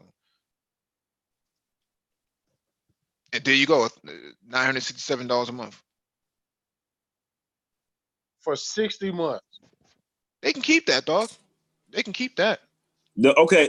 Let's look at the down payment. Let's put down. Let's say drop 20,000. Drop 20,000 down. See how much it is. Drop 20,000. Yeah, 20,000 down payment. That's not going to change the price. No, I'm $960. $960 payment. a month. That's a mortgage payment, man. Get out of here. The go. Mortgage payment, man. Come on, man. Talk to him, the go. Talk Man, I to him. can't see Yeah, that, but man. you Come on. said to put $20,000 down. It's only $611 $11 a month for it. So I'm not putting an extra 18 grand to save $200. It just doesn't seem logical. Man, first of all, the It's car like is a mental thing. You're like, if I'm paying $900, like Nagone said, that's a mortgage man. I just can't bring myself to pay. I can't bring myself to paying that much money. I'm not if it was a Bentley, maybe, something like that, but not a Supra. Go ahead, Yo, Nah. Trish. The first apartment I ever had, I was a straight young boy. First apartment I had when I came out of school, I paid $450 a month for rent. That's what I paid. $450, about $500. It went up to like $500 a month. I said I would never pay any more for a car than what it cost me to live in a spot. Oh, but hold on. But let me ask you this: That's how I lived my life from them days on. Why is that APR so high? That APR is nuts. Well, they got to make some money off it somehow, man. Oh man, That's crazy, man. I mean, I see guys paying like I know this one dude. He had a nice Porsche 911. He's paying like $1,100 a month, and I mean, you could just see the smoke coming off of his jacket every time he just left. I mean, he was just getting burnt up. The car was just cooking him. But I was like, damn, you living your life for a car, bro. It was cooking him. He was getting cooked. Oh, he was getting cooked. He was getting cooked, man. He was getting cooked. I'm like, oh, this car cooking that nigga.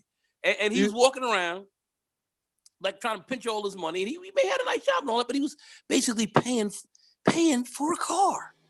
He had no dough. He just paying for a car. I was like, nah, man.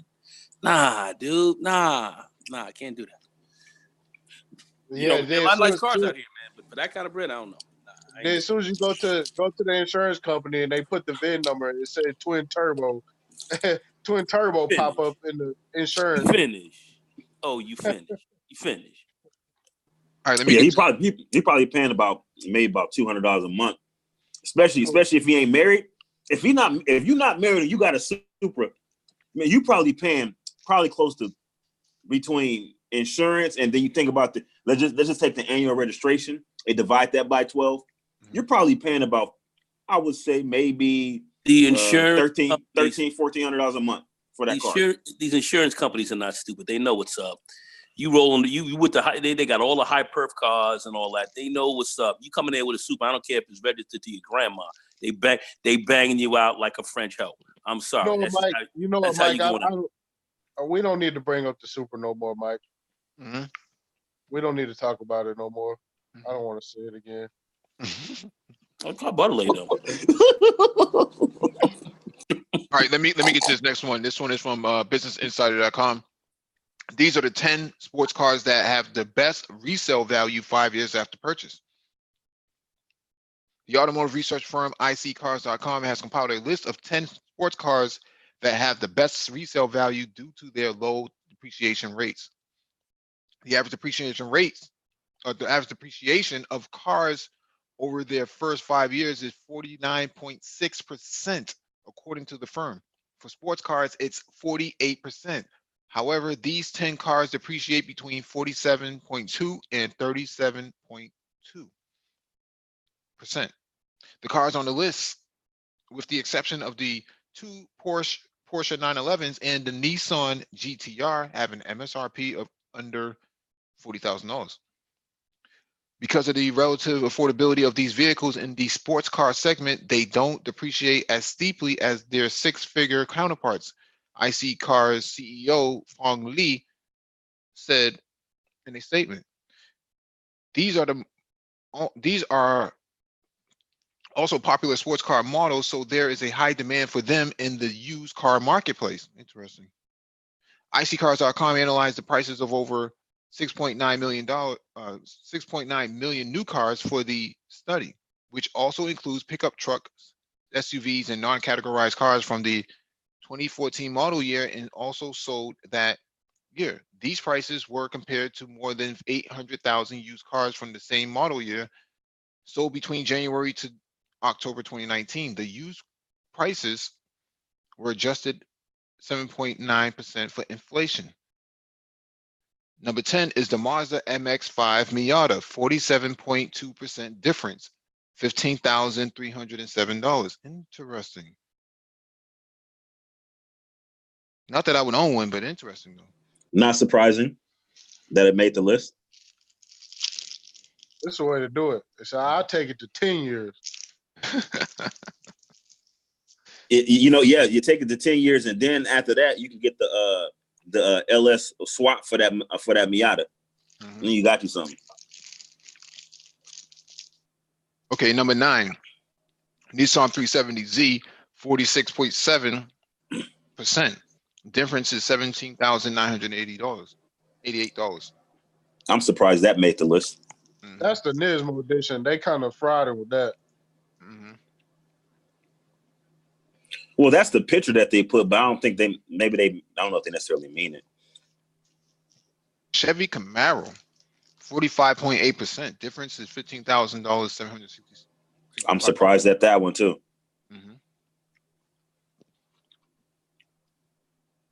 Subaru BRZ, 45%. I'm not surprised.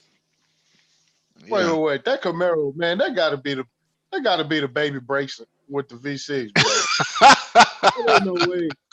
You're not getting You're not getting that for 15. That's the Z28. Oh, he man. didn't say yeah. I think they said the difference. That's the amount that it appreciates over that Yeah. 5-year period. Yeah. Challenger, I'm not surprised at all. That's on the list. Mhm. What's so funny? Why you laughing, dude? Yo, man, get out of here, bro. Whoa, no. Go back, Mike. No. We gonna look, Ty City. What's up? I want the smoke. What's going on? Bro, I wouldn't be caught dead in the Challenger, bro. Ty City. Okay. Damn, Ty City, you a gangster. Oh, you said you be going to the Challenger? Oh, damn. Hold on, man. What about Wiz Khalifa? Black and yellow. Black and yellow. Young Dolph with the camo rap demon. The first person who had that car, I'm gonna tell you the first person who had that car, and he had that. Nobody knew how the hell he had that car. Joel Santana had that car before anybody, bro. He had that motherfucker before anybody. Okay, but here's the thing. They wasn't even on the lots yet. Let's be clear though. Let's just keep it 100. Number one, the Dodge Challenger is not ugly. It's not an ugly car. It's not an ugly car by any stretch of the imagination. Number one. Number two. That car, the styling of it is something that will persist. That's what's important. That's the reason, because you know what, Trish? I'm gonna tell you something, it's a retro styled car. It's retro. Yeah. No. You know what? It's not even the styling, bro, that get to me, bro. It is where I live here in Dallas, bro. That is the bro. It's like it's raining goddamn challenges around here, man. Oh, okay. Yeah. In Dallas, hell yeah. No, it is. They all over the place, bro. Yeah. Everybody got a damn challenger, bro. Yeah. I can imagine. I can imagine that. I don't care about the Hellcats or nothing, bro. I would never drive one, bro. Okay, now, okay. Let me ask you this. Hold on. Now, in Dallas, Dodge Demon, though, that Dodge Demon, I would fuck with it. No. You know what? I know they performed that, but man, around here, bro, I'm just, bro. You would get sick of seeing them, bro. In traffic, they be back to back. Okay, but in Dallas, what size rims do they have on these Challengers? You gotta have 20s on this. I'm gonna tell you something. You got the performance guys who got them. You got the hood niggas got them. You got the stripper chicks who got them. You got the everyday person driving them. Do the cops have them? Nah, the cops ain't got them. Not yet. They got the Chargers. Yeah, they got the Chargers. But you know what, man? Yeah. That it's just, bro. I don't see how anybody. I don't even. It's like everybody getting approved for them. They just giving them away around here, bro. Yeah. Ty City, you ruthless, man. That's because you only need you only need ruthless. Yeah, but you only need a 580 credit score to get one. So a 580 credit score? Yeah, to get one of those, you only need a 580. 580? Yeah. A 580, that's a low credit score, fam. Yeah, well, that's why there's so many of them back to back in traffic. I guess that's why. I guess that's why a lot of people probably hide them, and the loans are flying back on their ass too. Yeah. 580. You got a default. You got a defaulted card note on your record. Now you don't have an eviction, but you definitely got a defaulted card note on your record. 580 that's low, man. That's low, fam. That's under 600. That's low. Well, you know what? I work with a guy who got an RT, man, and dog. Just the build quality on that motherfucker. I'm talking about hard plastic molded touch surfaces, bro. Like you would go nuts in there. Well, listen, it's a car that's gonna give you performance. You're gonna get some good performance out of that car for a cheap price. I mean, it is what it is, man. I mean, you ain't no Ferrari, you ain't no Lambo, you ain't a no Koenigsegg, you ain't nothing crazy like that. You know, it's an American muscle car. They're supposed to be cheap, you made, and give you bang for the buck. That's what that's supposed to be all about. You know, the Dodge Demon. I think the Dodge Demon lives up to that. I really do believe it's like the Crown. It's like the Crown Vics went away, and then the Challenge popped up. Yo, I just want to say a little side note. I know a state trooper, right?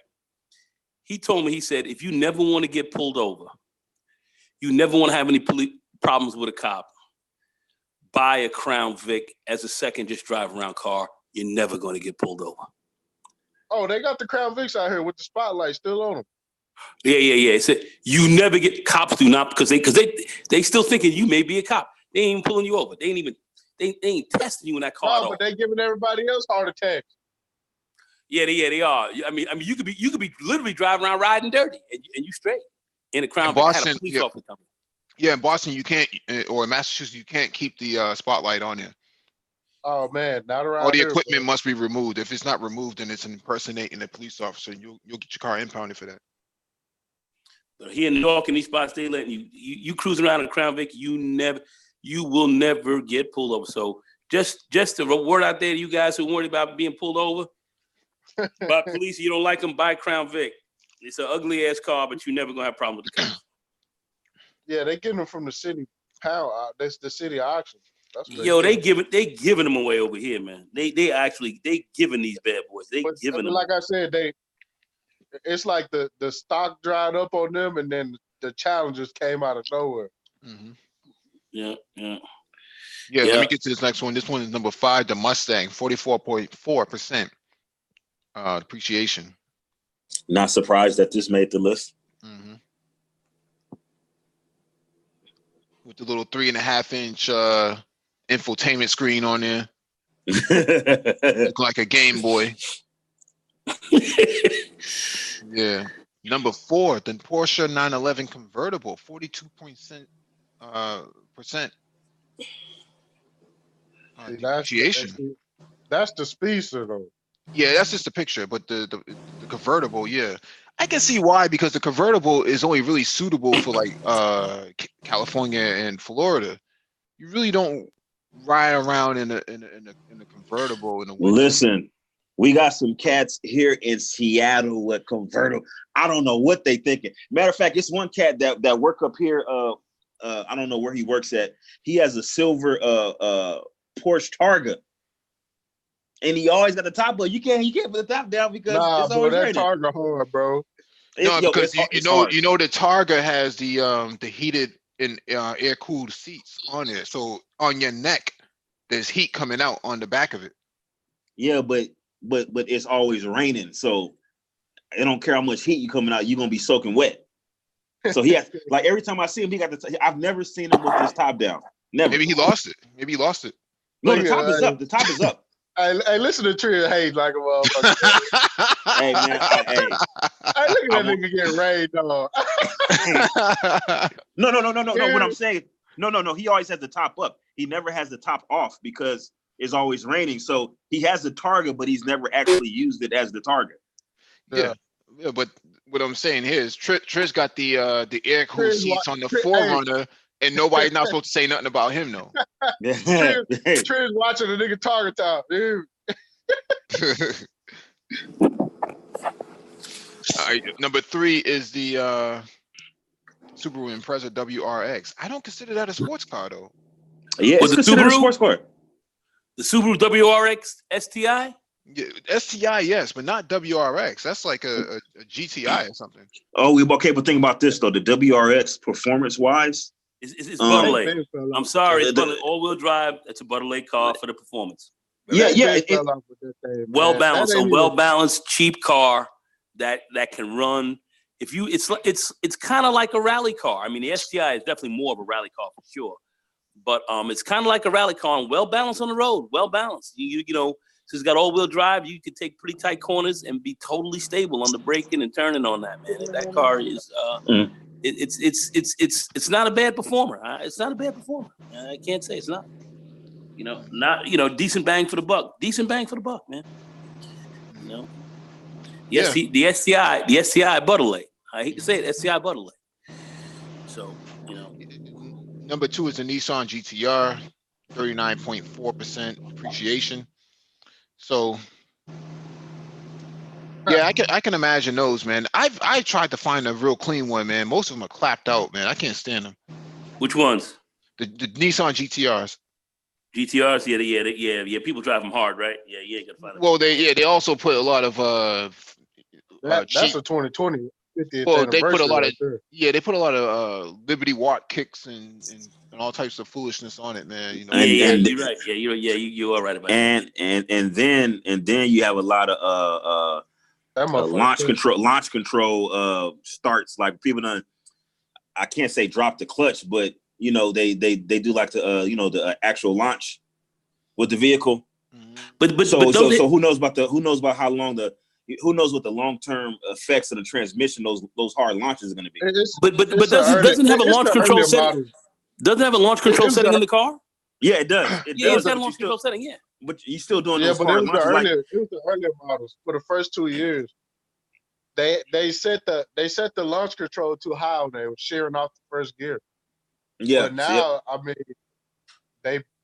mean they bulletproof now. Just say fix that. Yeah, because I know some cars that got some like nice launch. 08, 09. You talking about 08, 09. Okay. All right. Number one is the Porsche, so let me go to car gurus.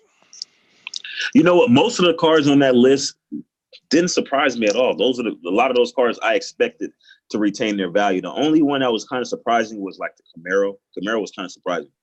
Camaro retains? Well, you know something. Yeah. No, it depreciates. So it depreciates well, is what they're saying.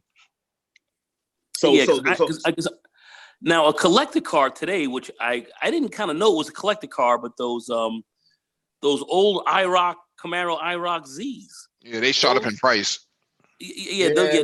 Those cars are like kind of collector's items, man. I got a cousin. I would have never thought that. I got a cousin that got a white IROC with white interior with red piping with the red IROC Z. Hot. He has one right now, and it's in mint condition. Those cars were hot. I remember I was trying to get one. I was just kind of coming, I was just getting I was in grad. I was trying to do some get extra schooling done, and I was trying to get a car loan for them to throw me in there. They was like, you got to come down with XYZ amount of money. I ain't had the cash at the time. I almost cried because I couldn't get that car, for real. You know what, though, with that IROC Z, man, those models were so undesirable for so long. And now I don't know, man. I thought the car sat low, most looked of them good. That IROC Z written on the side of the door, white and gray. That shit looked crazy. Nah, I thought that car was crazy back in the day. A lot of dudes wanted them, man. The only problem was the Guidos in New York were driving them around. All the Guidos were driving them around. So it was like, oh, man, that's the Mexican Corvette down here. We call it a Mexican Corvette. Up here, the Italian boys with the slick back hair and the the guinea horn around and the guinea chain horn around the neck, and black tees. They were driving them all around, looking like the jabeeps, as they call them, from the mob. It was like, you just didn't want to look like one of them dudes because they were like riding those cars like crazy. But they were pretty hot looking cars. They were hot looking cars. I thought they were, and now I find that they're kind of like collector's items. I am like, what? So I find it a little shocking, I like that color, Mike. Yeah. Yo, that shit hard right there, Mike. I like that color. Mike, blow it up a little, Mike. Mike, blow it up a little bit. Put a little more size in that. You got to put the limo. Mike, can you pull up a Carrera S2 when you up next? That car. I want to see the difference in aesthetics for that particular model year. Well, it gets fatter flares on the S. So so let's just say hypothetically you're in the market for a Porsche. Would you get a Porsche or would you want a Carrera S or would you want a turbo? You want the best you can get. Well, you're not going to get a turbo for that. Turbos maintain their values for a reason, an S is always optimal. I mean, if you live up north in New England or in Oregon, Washington area, you want a 4S. You want a 4S. Yeah, I mean, I don't really see any like vehicles that are available in 4-wheel drive. I don't see a 2-wheel drive version out here. Like every Porsche I see out here is always 4-wheel drive. Well, that's because that's what Porsche of America. That's what they make sure they push in the region, right? They make them widely available. You couldn't sell a 4S in Arizona. I see that right there. I like that Stormtrooper look. I call it the Stormtrooper look. Yep. From Star Wars, yeah. Let me see that. with the red brakes. Yeah, that's hot looking car, man. I don't give a damn. That bad boy tight. That's tight. Yeah, I think so. Let's say let me propose this. I think with the emergence of the C8, you're gonna see a lot of 911s like this, man. They're gonna drop real quick. Cause look, for real, Ty, this was unheard of. This was unheard of 6 months ago. If you wanted a 911 like this, you was coughing up at least 90. Yeah, no. The C8 is gonna jack up the market because it's gonna mess the market up, man. Because as soon as that bad boy hits, and that car looks tight, but here's the thing. It's gonna be out there. Folks are gonna be loving that. Here's the thing. It's a bit of a problem. I got a bigger problem that I think may happen. Now it's just speculative. Put the CA up real quick. Like put the CA. It's just speculative at this point. But as you know, Hyundai has transitioned into having their Genesis brand, which is their upmarket brand, right? And they're introducing models, and so they have several models slated. Like I think they have like 8 more models that are supposed to be coming out in addition to the G90, right? And then the actual SUV. I think they have 2 sport car models. And I think they're probably going to have to go back to the drawing board on one of their upper echelon sport models because with the emergence of the C8, now I think Genesis may get into the mid-engine variant. This is just speculative at this point, but I got a strong inclination that Genesis may drop a mid-engine car too, and that'll really screw up the market. Not on their own. Not on their own, but that's a good speculation, though. That's a good speculation. I can respect that. It might drop that CA real quick, man. Wait. You don't think Hyundai would do it? It costs a lot of money to do something. It costs a lot of money to do something like that. They wouldn't initially put all that money into something like that. It's just not a viable market for them. Well, I mean, think about this though. Like they have to market Lotus. I mean, there's some partnerships out there that they can do. Okay, but let me ask you a question. Hyundai on that name with respect to a mid-engine hottie, is that going to sell? That's the thing. If they're gonna do anything, it's gonna be front engine. It's not gonna be. No. They're gonna do a front engine, but listen. Okay, we're gonna see. We have to put some money on this or something because you know what? I think they're gonna drop a mid-engine car. I think they're going back to the drawing board on because they got 2 sports cars that's supposed to come out. After they drop, they're gonna drop this big the full size SUV. They're gonna drop 2 smaller SUVs, and I think they're gonna drop their sports cars. But I think they're gonna go back to the drawing board on one of their sports cars. So both of them are supposed to be front engine rear-wheel drive. I mean, it's an aggressive move. What you say makes sense. I can see him doing something like that. Will it pop? I don't know. But I it's a good speculation. I can ride with that. I can ride with that. Hey, I seen one of them Stingers looking hard in traffic the other day, bro. I don't like the Stinger. I don't like the way it looks. It's the front. I don't know what model it was. It looked like it was kitted or something. I didn't know if it was factory or what, but that motherfucker it was heavy. That motherfucker was heavy. Man, I ain't gonna lie though. I swear, I got a neighbor around here. He got that McLaren, bruh. He had that bad boy out the other day. That shit looked like pure ass on the road, fam. I can't run. Damn. What a lay. The thing is, McLaren wants to get you in the car. They'll do whatever they can to get you in the car. That shit is butterly.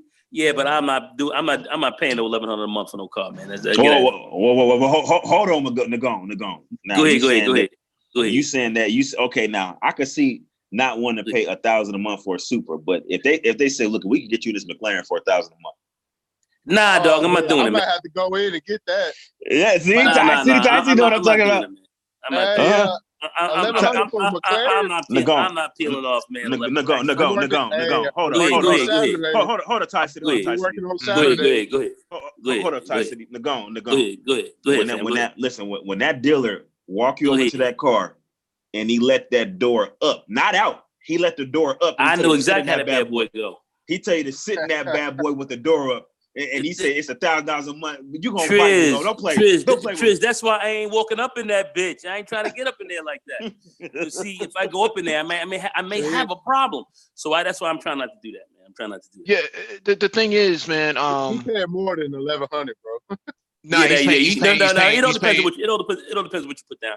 It depends how you finance it. You're paying 3 bands no matter what. Yeah, he's paying way over $1,000. Yeah, he paid 3 bands. but that car is crazy looking. I cannot lie, and it sound crazy. That car sound, it's pure ass, dog. That shit is live. It's live. It's live. Hey, Mike, under what circumstances do you pay $3,000 a month? That for a McLaren? No, I'm just saying, under what car? For a McLaren. for a Lambo. Those cars maintain their value. They don't depreciate. No, I know. You ain't gotta tell me. I'm just saying. Mm-hmm.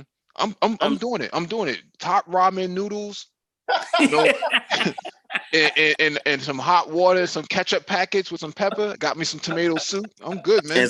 And then Mike gonna be engaging in some homosexual activities. Nah, man. Get that Cash App going, man. Get the Cash App going. Thanks for the $2, fam. Thanks for the rack. But I cannot lie, man. That car is tight. Shoot. Mike V gonna be in Boston with a bunk bed in his apartment, just splitting rent.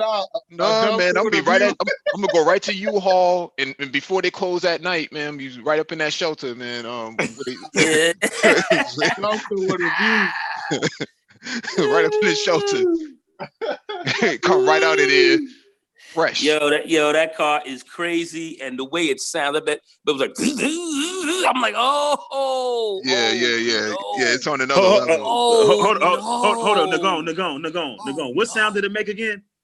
When you hit the car, like, when you take off, you hit the car, it's like, I'm like, what the fuck is that?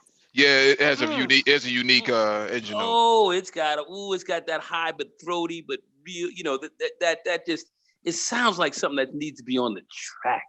I mean, it's live. It's totally live. I cannot speak against the vehicle, man. The shit is crazy. It's basically a street legal track car. It's got that high racing whine. It's a different sound. It doesn't sound like Detroit muscle. No, but see, it's kind of ironic. It's kind of ironic that for a track car, if Ty City want that McLaren, he may have to get out on the track. Yeah, I mean,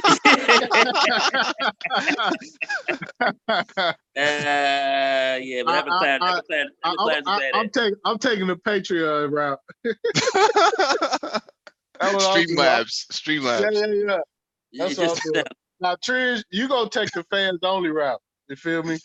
I'm not judging you, fans. Onlyfans.com. Ty City about to relocate to Atlanta and be on the track in Bankhead somewhere. Yo, man, that McLaren is badass. If I did have one, I would drive that down to Atlanta. Well, I'd have somebody driving with me, but I would have to. You would have to take that car on the road, and that car is designed to get live. That's the problem about it. Just driving it around the hood and stuff. I'm not seeing it. That car is designed to get live. You got to get live in that thing. You got to get live. There you go, right there, Mike V. There you go. The Porsche 918 Spider. Yeah. Oh, that's gonna cost a meal ticket. Yeah, You're not getting in that. Let me go to this article from DuPontRegistry.com. Crazy looking. The Porsche 918 Spider made history with its lap around the legendary Nürburgring track.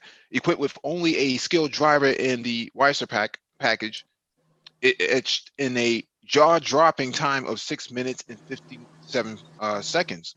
Where's Paul Bryant? Where's Paul at? Oh, I think he was sick, man.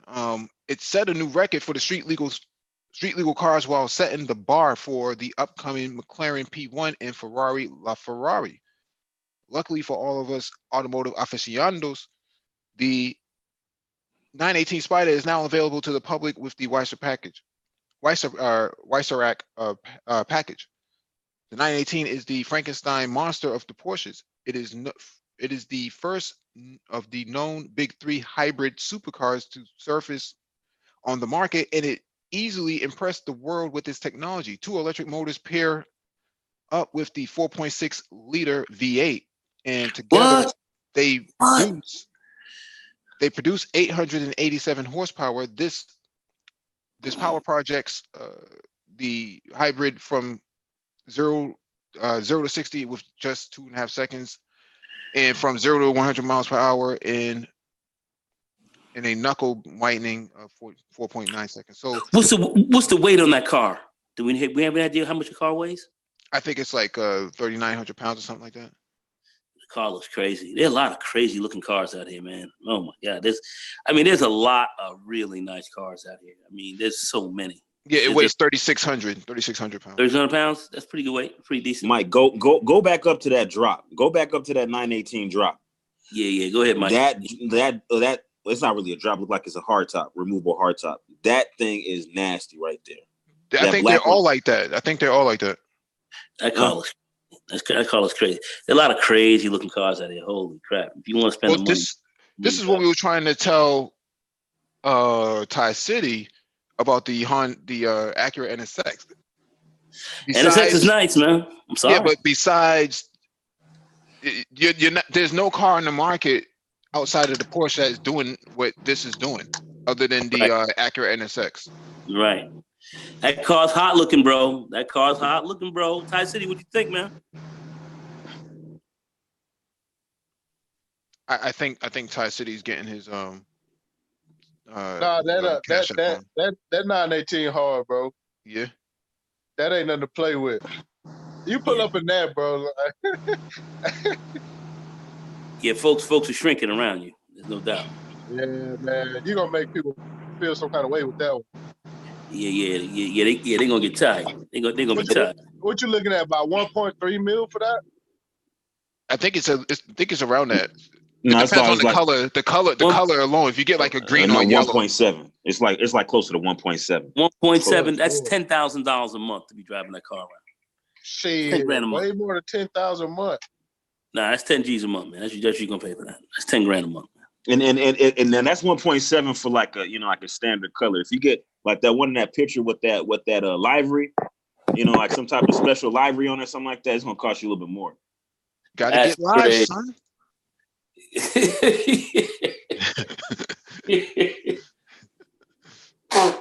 Oh my gosh! That car is butter laid, but it's butter laid, but I can live in a really nice mansion for that. Yeah, you gotta understand the people who are buying those, man, already have mansions. Yeah, they got you know what I mean. They got a mansion to park it in. Yeah, they got a mansion to park it in. Like I said, I'm just nah, man. Those are butter laid cars. I cannot lie, highly butter laid.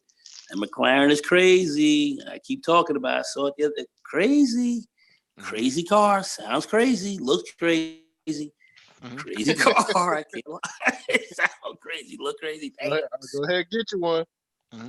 It's just too much. Like for me, for my monthly expenses, I just am not gonna. I can't justify it. I can't justify it. All right, let me get to this last article. This one is from electric.co. Volvo starts selling electric trucks. So this is the type of vehicle that's going to put Thai City out of business. Shit. Damn. Volvo announced that it has started selling its new electric trucks in some markets in Europe, with delivery starting next year. Last year, the Swedish group announced that it would bring its electric trucks to the road in 2018 and start selling them in 2019. Over the next few months after the announcement, they unveiled a series of different electric trucks.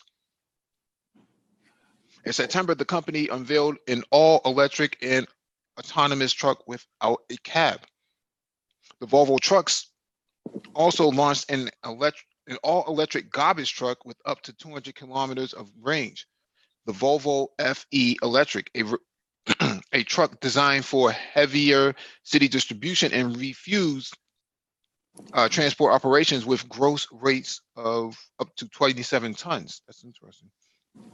It followed the Volvo FL Electric, a 16-ton truck that can be configured with different battery packs for a capacity between 100 and 300 kilowatts an hour for a range of up to 300 kilometers or 186 miles, which was unveiled last month.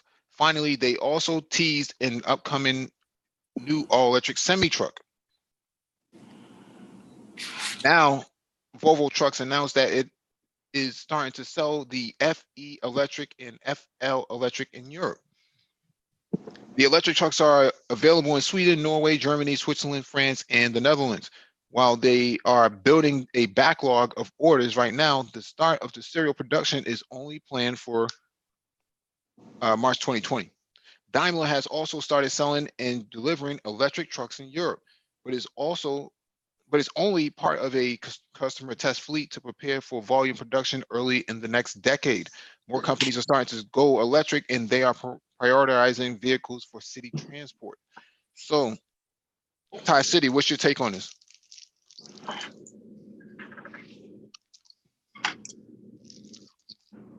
Nah, I was looking at that. It looked like the trailer is separate from the truck. Mm-hmm. Am I looking at that right? Yeah, Okay. it's modular. It's modular. Yeah, I would like to see it function. I would like to see it move around and whatnot, because if because if you take that truck, right, Mhm. and you put it over the weigh scales, Mhm. I'm pretty sure it's gonna be off the charts with the batteries on it.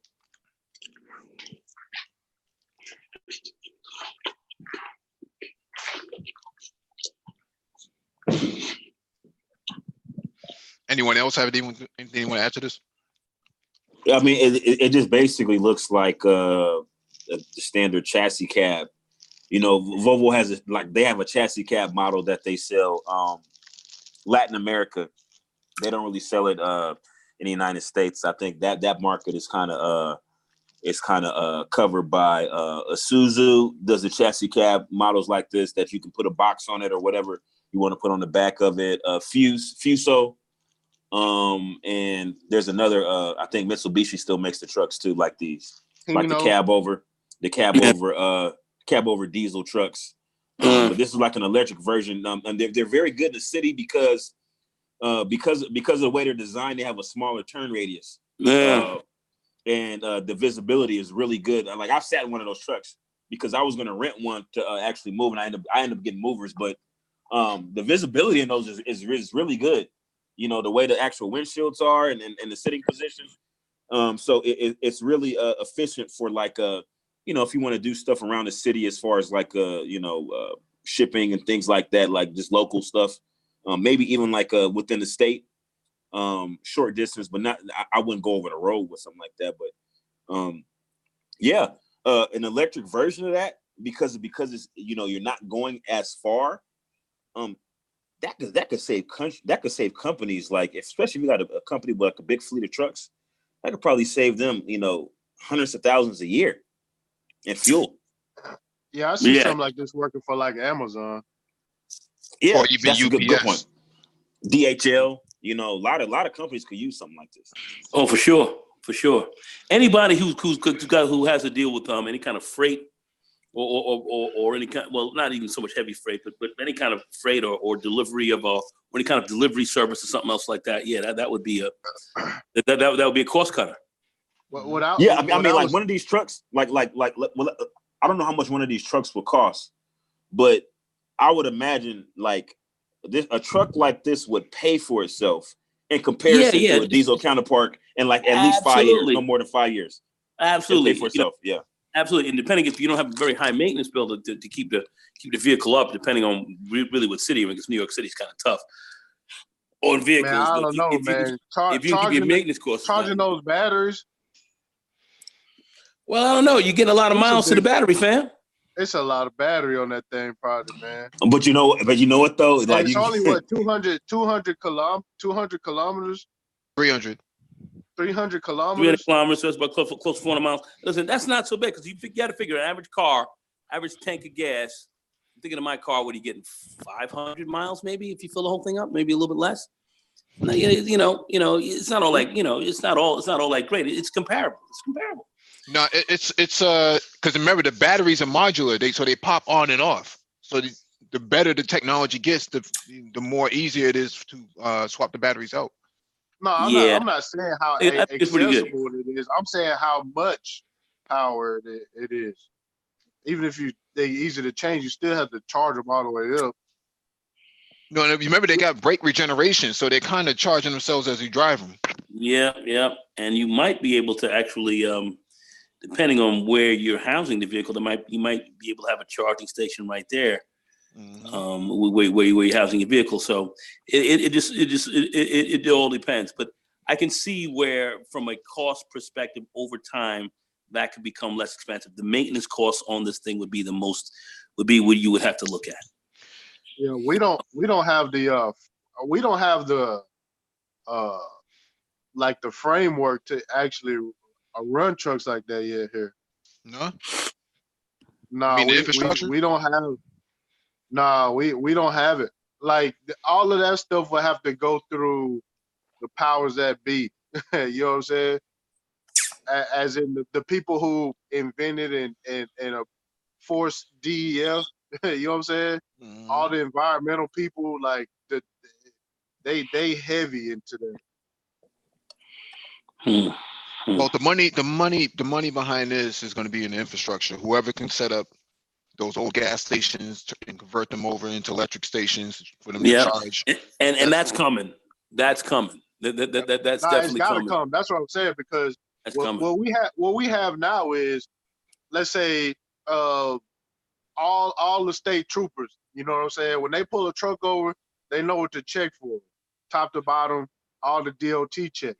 They don't have the regulatory type framework in place for something like this here.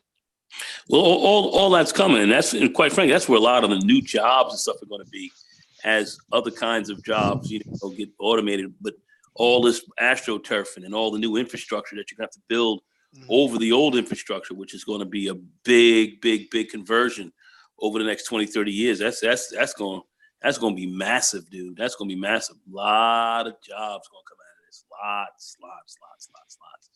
So this is going to be this is going to be big. This is a big move. A lot of people are not thinking about this, but that's something that I think we should talk about a little bit more in the Brain Trust with respect to the infrastructure of the electric vehicles that are coming. We're going to have to be pretty much all electric out by 2040. Which is not really a long way away. It's going to be a lot of work, and there's going to be a lot of jobs being born out of this whole conversion.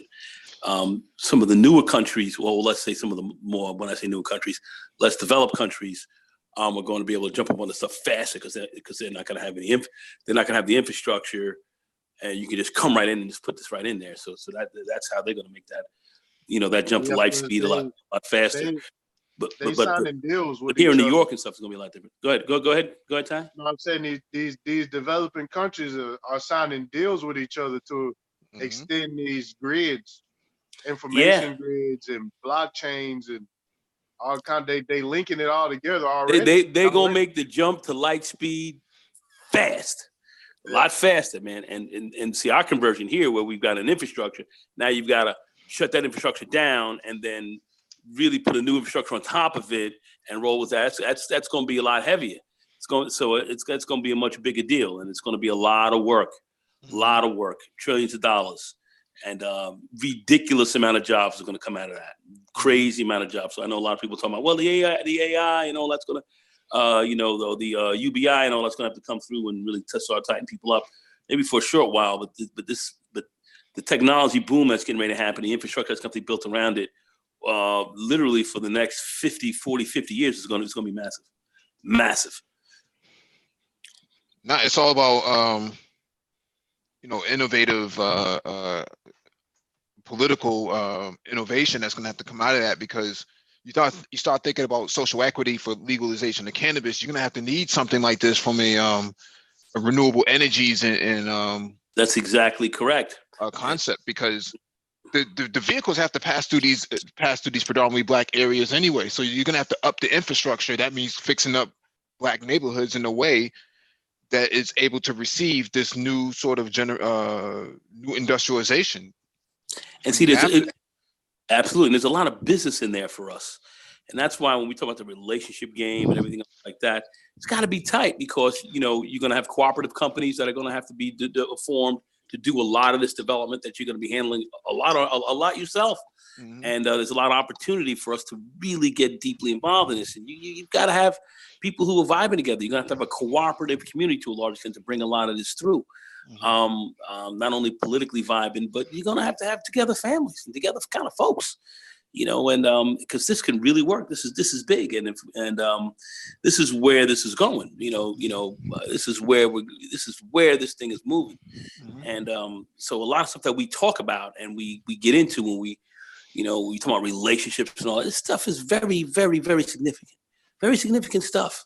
No, you This is gotta, gonna- you gotta have an equity program set up in place so that the big, the big white corporations can't come in and just overthrow those opportunities. That's exactly right. So cooperative business, you're gonna have to, and you got to work that in concert. Not that the government's going to take it over, but you have to work in concert with them. Because a lot of these technologies that we're talking about, I would just think about the smartphone and a lot of stuff that came out, let's say from Steve Jobs and all the private corporations took this over. But a lot of the technology that came out of it came from governments, came from the government, literally, came from that. This is government stuff. So, it's the same that's going to be here. And we're going to have to be poised to roll, man. That's what I'm saying. This is not a joke. We talk about real serious stuff. You derelict and you fucked up and all that. Hey, yo, Ty, man. Baby, we can't have that, man. We can't have it. That's not going to work. Well, guys like Ty said, they're going to have to re-upskill themselves, man, to work on electric vehicles from now on. Yeah, and that's not going anywhere. That's just going to be bigger and bigger and bigger. So, we have to start to think 20, 30, 40 years down the line, and that's what we're not doing. And we're talking a lot of ridiculous stuff and garrulous, ridiculous folks just getting up here talking crazy, and these derelict females talking insane. It's like we don't have time for that. You know what, Nicole? Go ahead. We sit here and I listen to Lionel, right? We both heavy into this Ripple interledger protocol, right? Which pretty much means the internet of money. You know what I'm saying? Like the same way we sit here streaming video and audio, streaming money is about to be big, right? So whenever you go to work, money is going to be streaming right into your bank account, right? That's what's coming. And we sit here and we talk about this stuff every day, bro. Exactly. And people have to think about exactly. This is stuff for folks are talking about. Well, wife up these single mamas and run behind these garrulous crazy. Smack talking. Okay, all right. Let me chill. Okay, let me fall back. All right. Well, hold on, Nagone. So what do you mean? You mean that we're not supposed to be doing that? Nah, he triggers the algorithm, bro. Don't get me started, dude. Speaking of man, why don't you man up, Nagone? No, it's all my fault, man. It's all my fault. Stop being scared. All right. If it's all my fault, I'm gonna tell you how I would get myself out of this fault. I'm gonna leave all y'all's alone, and man, we gonna handle it ourselves. So that's how we gonna handle that. We cutting your soul off. So at the end of the soul day, off or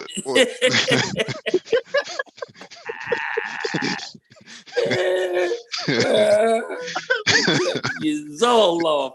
Anyway. but we sit here, we talk about this stuff all the time, man. And you can position yourself to get, because what's going to happen in this too is going to be a transfer of wealth. That's the game. And see, a lot of people are seeing what the future is here, and some of what's going on is going to be getting cut back to the fat meat, and it's going to be a lot about communities. Mm-hmm. Getting more into the social equity programs and really moving towards that. That's what's coming. And that's a big part of what we're saying here. And that's what folks can't deal with. That's a big part of kind of where the manosphere was coming from early on, as far as talking about this relationship piece of the game. And, you can't talk about one side without the other, and looking at and being real about both sides of the fence. And, if folks can't get in line and roll with it, then you got to leave them alone and roll with those who are in line with this, and let the other folks get run over. I mean, I don't know what else to really say. Except that's what's coming down the pike. The It's millennials looking kind of grim out there. You know, you got people saying that they want to give you money to live off of. Nah, man. Listen, man. We gotta move. We gotta start moving past some of that. That's out there. That's way out there.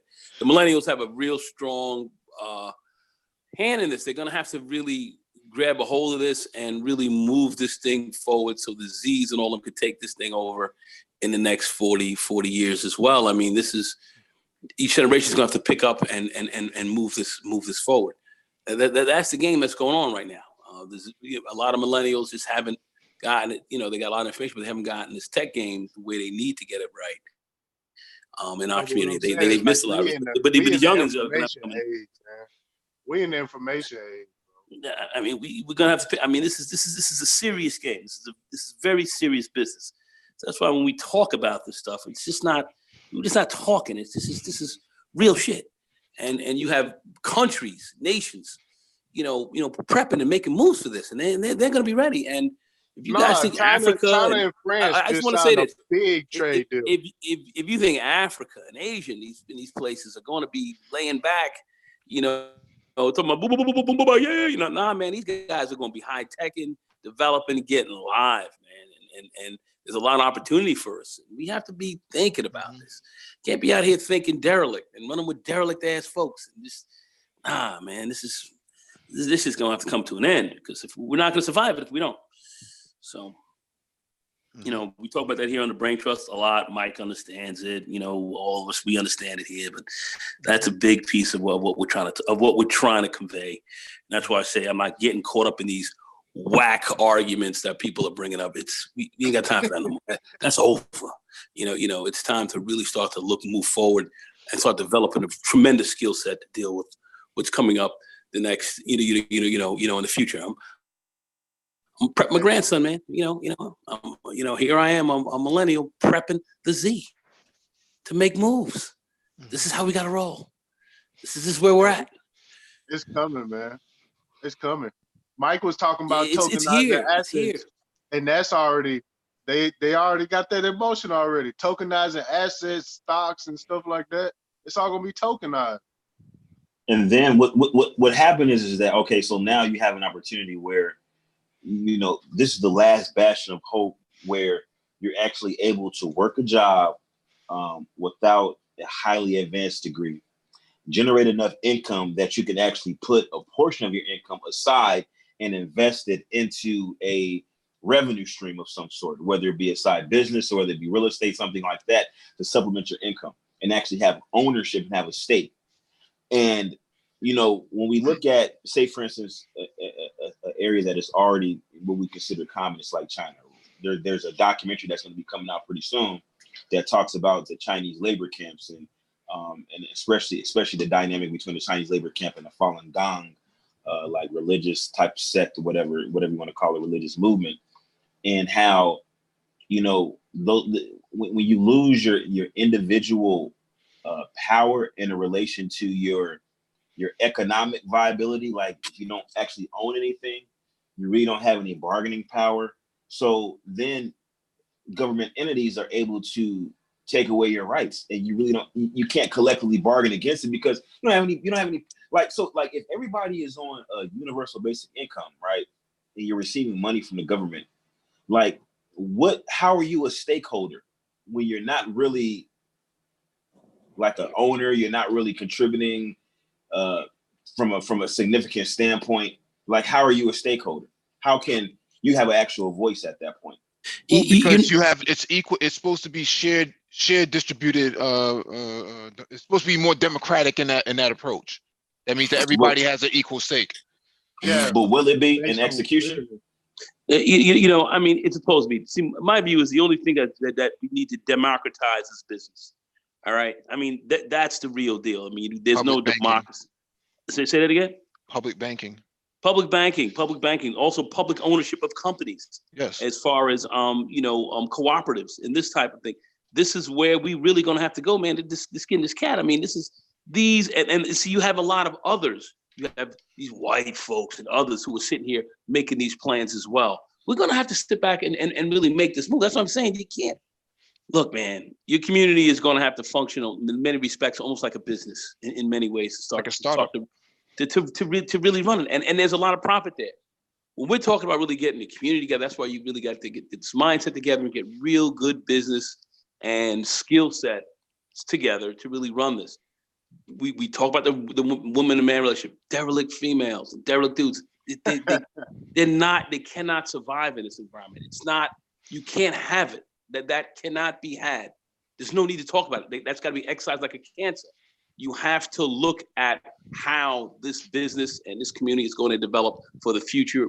Get your skill sets, your plans together, and you have to move forward there collectively. And as a collective business where everybody owns a piece of it, your banking structure, everybody owns a piece of the bank. This is what's going to finance and fuel your economic plans to move forward. That's going to fuel your education. It's going to fuel your health. It's going to fuel everything. Your employment. This is what's going on. These plans are already being made. Some people are already moving on this, and we're sitting around here, and I just listen to some of the stuff on the manosphere, and then I look at some of these crazy folks coming over saying all kind of crazy. I'm gonna get this dude. I'm gonna fix all y'all. I'm gonna shut the manosphere down. I got papers and all you niggas. I'm like, what? No, man, come on. We gotta. No. We ain't got time for that. Motherfuckers don't know, man. I mean, we just don't have. I mean, these folks are so far off the mark. It's obscene. We have to think clearly out here and really start thinking about, the moves that others are making that we have not started to really collectively make yet. And this is very serious. It's a very Mike and them talk about, which I agree with. 2053. It's here.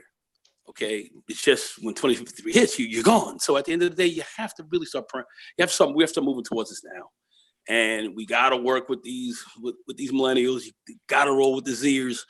We got to be tight, and anything that's running eccentric to that has to be removed. It's just that simple. Mm-hmm. I don't know what else to say. There's no debate. There is no debate. It's a masterpiece for these people. You sit back and you look at all this technology and all this stuff going on around us, and you just be like, dang, man. I think a lot of people gonna miss a lot of opportunities, and the bad part about it is it's gonna be everybody else's fault. Well, to me, I can't even get involved in the fault, or I can't listen to jackal talk, the jackal type, the jackal sounds, emanating from the throats of these savages. I cannot listen to it anymore. So it's got to be about, we got to be looking at serious business, moving forward in that regard. The debates on the gender war, it's over. It's done. It's finished. All right. We have to look towards developing our community for the future. And there's a lot here, and there's an awful lot that we can take full advantage of. We got to be on point on that. If you ain't talking about that, because that's the bottom line. If you're not talking about that, you're full of shit. You're bullshitting, and that's where we're at in this. That's why I don't have time to sit back and listen to any others about these people talking. That's why you hear Mike talk about the kids can't even read. Like, where do they fit in this equation? Oh, literacy doesn't necessarily mean you can't read, but the ability to fit within that in that scope of a emerging industry. You have to remember that other kids coming like from China and Russia and whatnot, they're teaching their kids at 5-6 years old. These discussions, they're talking about taking these derelict brothers, man, who are probably in their late 20s, early 30s, trying to retrain them and upskill them against 6, 7, 8-year-olds. You're already 30 years late, boss. No, we got to get on this game now. This is a matter of life and death once again. Icy Hot Stunners running around banging out your hoes, talking crazy. You talking about saving all them. I mean, listen, we don't have time for that anymore. Mm-hmm. It's over. That conversation is finished. That's done. Mm-hmm. All right. If we're not moving forward in this direction, it's over. Yeah. Bottom line. What, Nagoon? That's how I see it. I see it as it's the life and death, because what happens when you don't bring any value to a society? You pretty much get marginalized. If anybody is not talking about this and talking about it seriously, they're full of shit. They're wasting your time. Don't even listen to it. Steal on them. It's just like Lean on them. It's a waste. It's a waste of time. I got papers and all you niggas. I'm gonna do it. You cannot listen to this. These people are insane. You have to look at what is going to truly benefit the overall game. If they're not talking about that, they're full of shit. Do not waste your time. Mm-hmm. That's all. And this is to the smart people. I'm not talking to the savages, the reptiles, and the fools, and the others who are just trying to make some money and cream off the top of the manosphere and make whatever little dough they can, and put their 2 cents together and think they're doing something fine. Let them do that. Ignore them. That's my view at this stage right now. There's nothing of any value being passed along. There's no value there. So I mean, we have to do nothing. But we should be just dealing right now in stuff that's value added, that adds value to the bottom line. And if we're not on that, you're full of shit. You're wasting your time. That's where I'm coming from on this. You don't like it, so what? I'm out, though. I'm out, though. Yo, but Mike, you know what, man? On that tokenizing assets, man, and then backing it by stable coins, bro. Like, they out here talking some shit, man. Well, black people could be doing the same thing. Governments.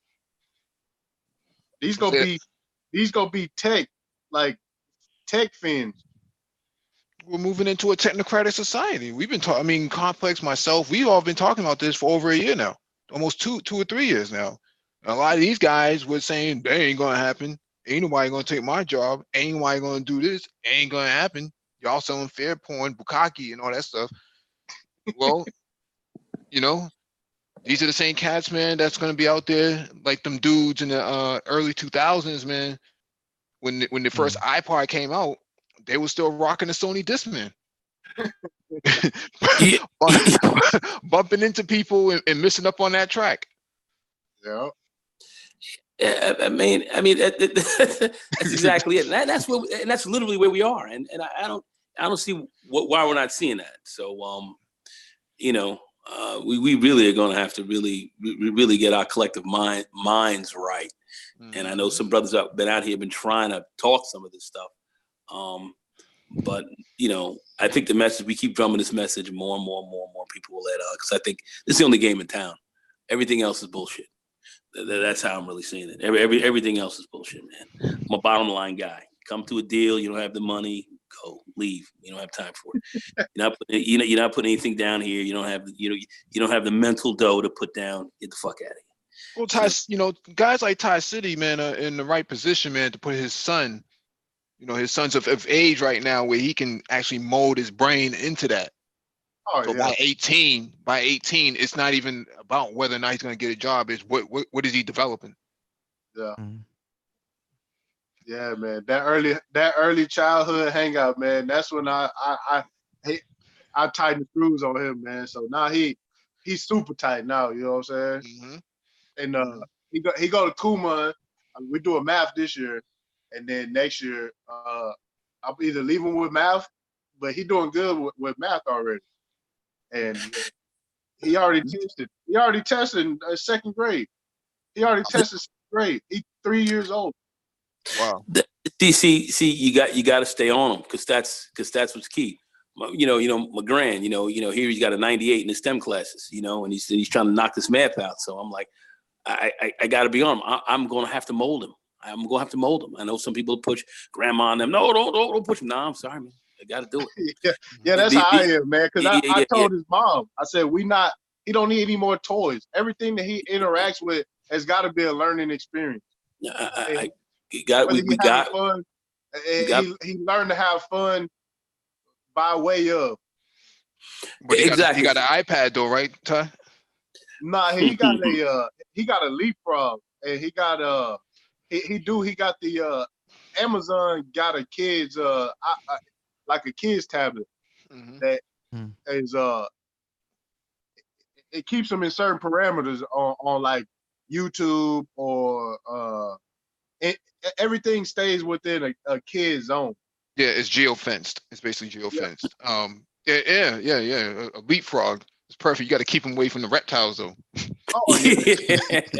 Yeah, the leapfrog. At least the leapfrog's an amphibian.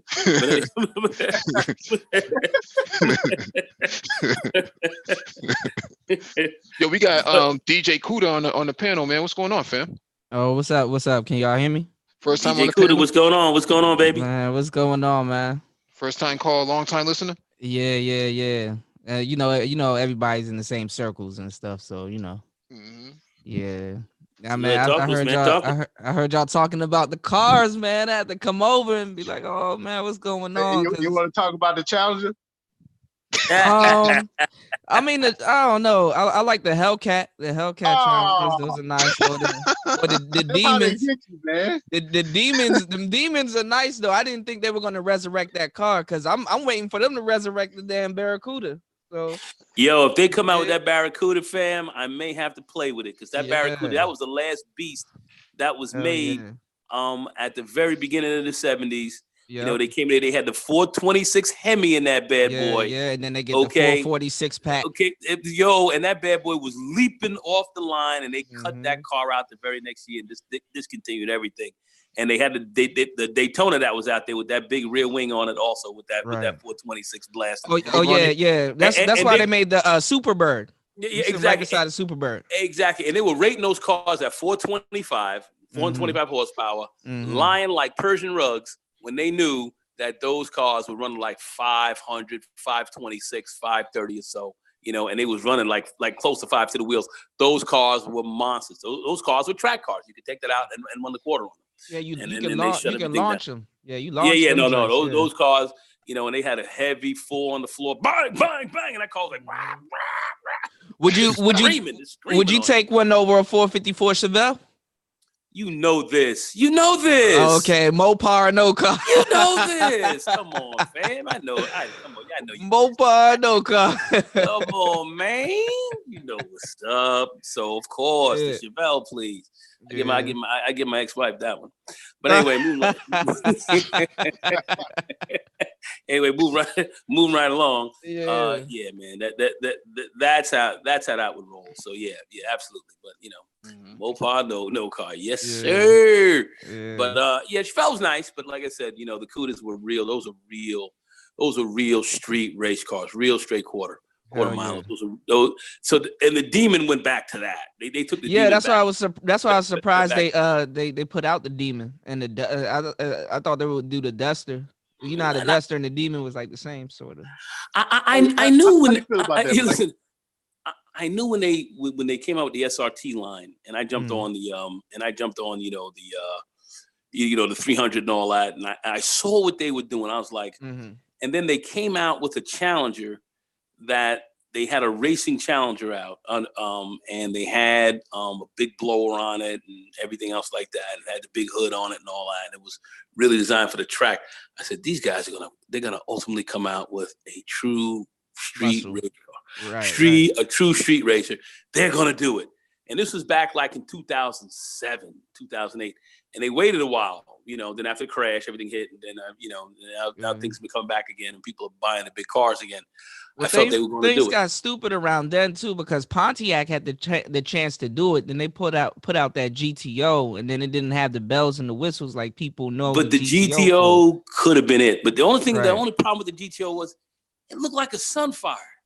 Basically, yeah. It looked like a Sunfire. Or a G6. Wait. Whoa. But when the car drove up. Whoa. I gotta hit the brakes on that, bro.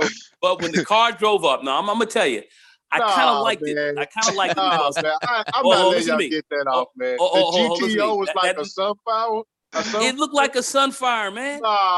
It kind of did. They didn't really do nothing like to a it. Sunfire, man. If you look at the GTO and then look at the Holden Monaro. No way. Come on, it did. Come on, you can't tell Tie City. Come on, the black headlights. Come on, I mean, listen. That's after you tinker with it. Like if you got it dead off the floor, it looked like a Sunfire. It looked like but it didn't sound like one. I had to give it credit because they had a nice sound package in that car. And that car was like, everybody relax. I mean, that car, it sounded mean. And that Hey, 400 Tie horsepower, City. the car, it sounded Stay mean, true, and the fam. car was light Bro, in the that's ass. That nothing. car was That's fast. nothing like a GTO, man. That car was fast. That car was fast, fam. I'm sorry. That car had a That lot is of nothing balls. like a That car had a lot of GTO, balls man. for a Sunfire. Good looking For a out, Mike. Sunfire, that The car had a lot of Limons. stones. Good looking out, Mike. I know But I that car was was Well, looking, just, man. I was like, oh, oh, well, like, oh, the shit. old Bro, the new that is. GTO was based on a Holden. What tree It is was that? based on a Holden Monaro. Trees, It I was know based. you offended by that. Trees. Well, the Australia version was the Holden Monaro. Yeah. Yeah, That's what I'm I saying. know But you that's offended what right. by They had that. that in that's what the Australia. They sure GTO. did. That's what the GTO was based on. It was based on a Holden Monaro. You know, that was an old thought car. No, the car looked good. And then listen, I Oh had yeah, a for boy, sure. right? I had a friend. Check this out. He went to Lincolnfelter. Lincolnfelter. It was a German aftermarket joint. With the Lionfelter? Yeah, man. Yeah, that was it. It was like Yeah. it was. They got a Lionfelter Corvette. That shit was crazy. But he had his car tricked out with them. Yeah, And- Lingenfelter was doing the turbo kits. And that Yeah. shit was smacking, bitch slapping everybody up on the road. Lionfelter supercharger. That shit crazy. It was slapping people Man, I need up y'all to like apologize. it was slapping. That car was slapping folks up hard. Man, y'all gotta I was like, apologize, what is this? man. That don't look like nothing like no Sunfire, man. That shit look like a Sunfire, fam. Y'all Come gotta on, but you man. can't Come on, say that it shit look like a don't. Sunfire. You can't say it don't look like a regular sedan though. Come on, man. That shit look like a Nah. Sunfire, man. When I Well, first saw I mean, the car, I said, it was supposed I to be said- kind of like a sleeper.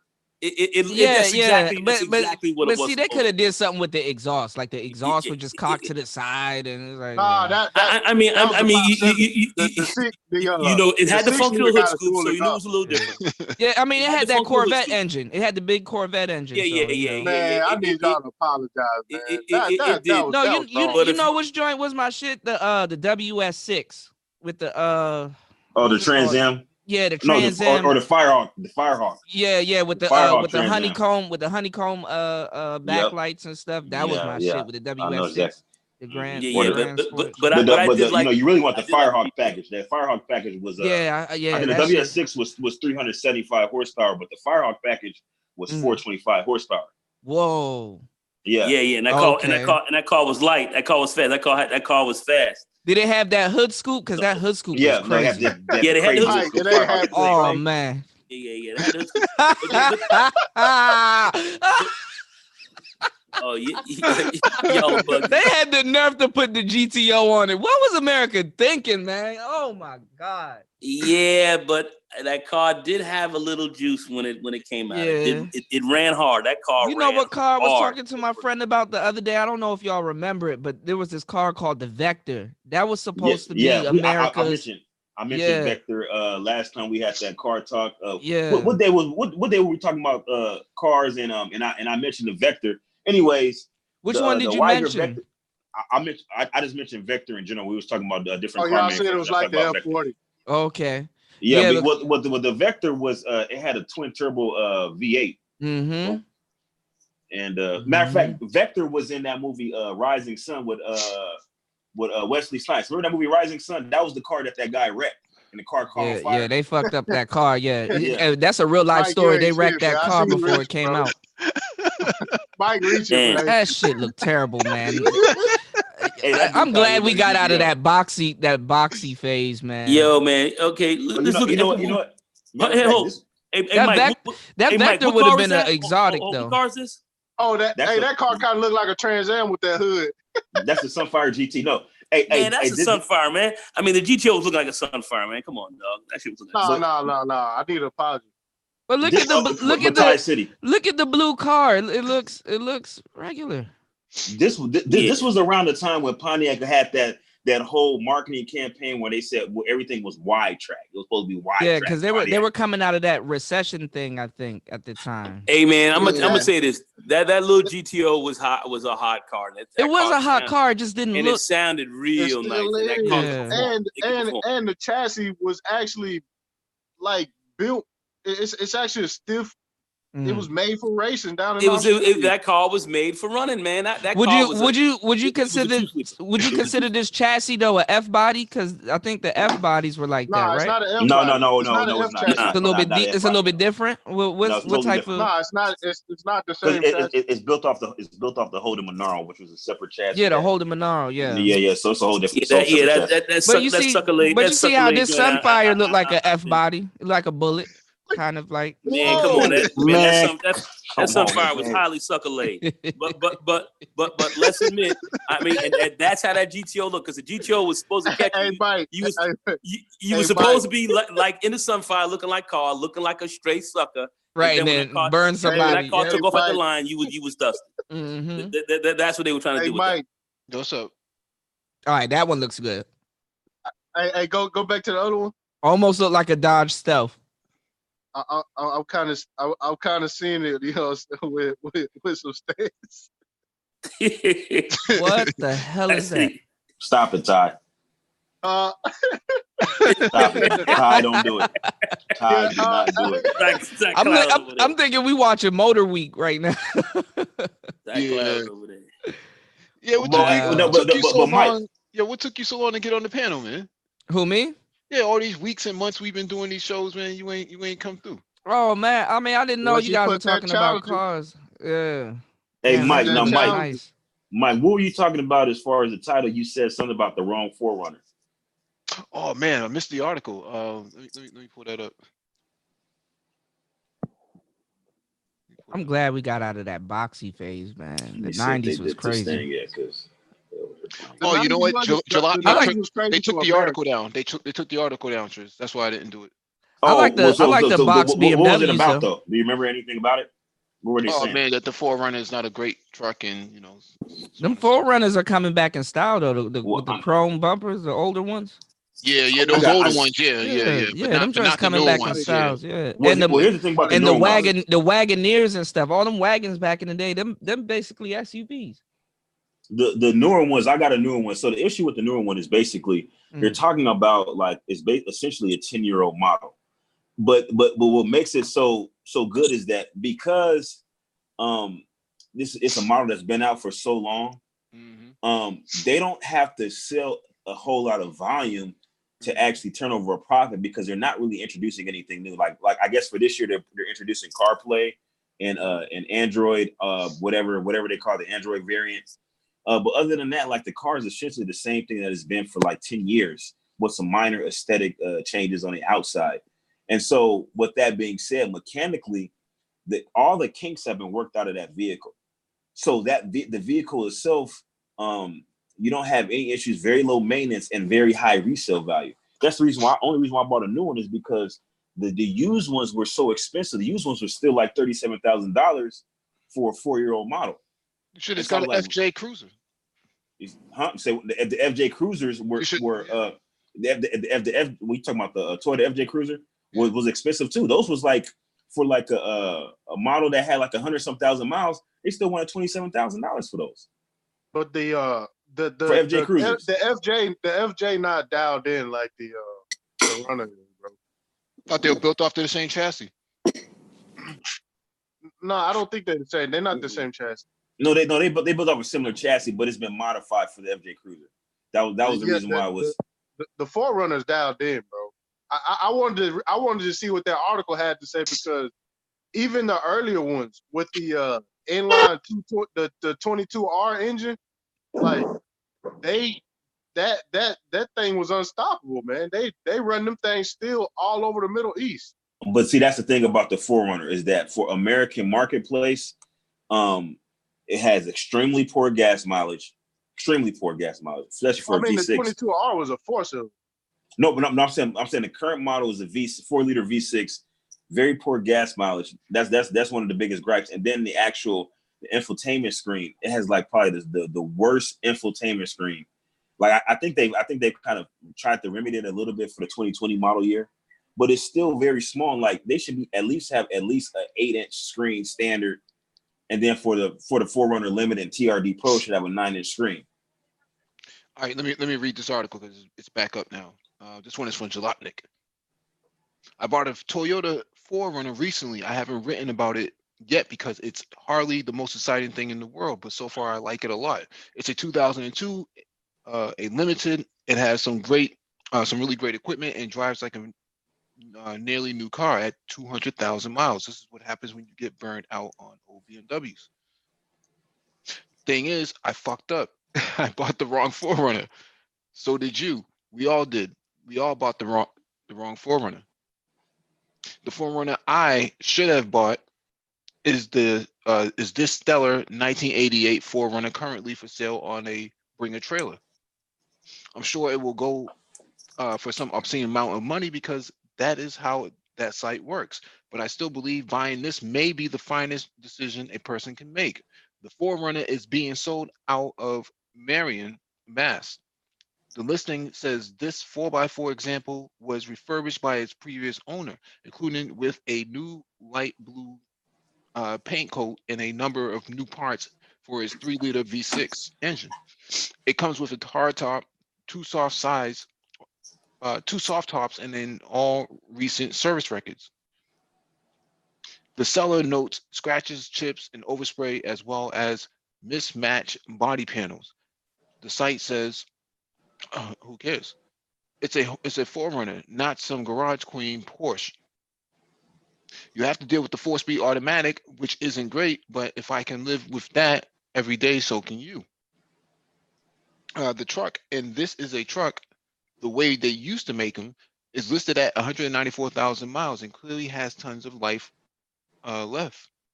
It's fairly rare to find first generation 4Runners in such amazing shape, and this thing is tough enough to handle just about everything that can be thrown at it. I don't know, Triz, man. You like the little Hey, I thought little, that yeah, I thought they was talking shit about the old Forerunners. They kind of threw me off with the title. That's why.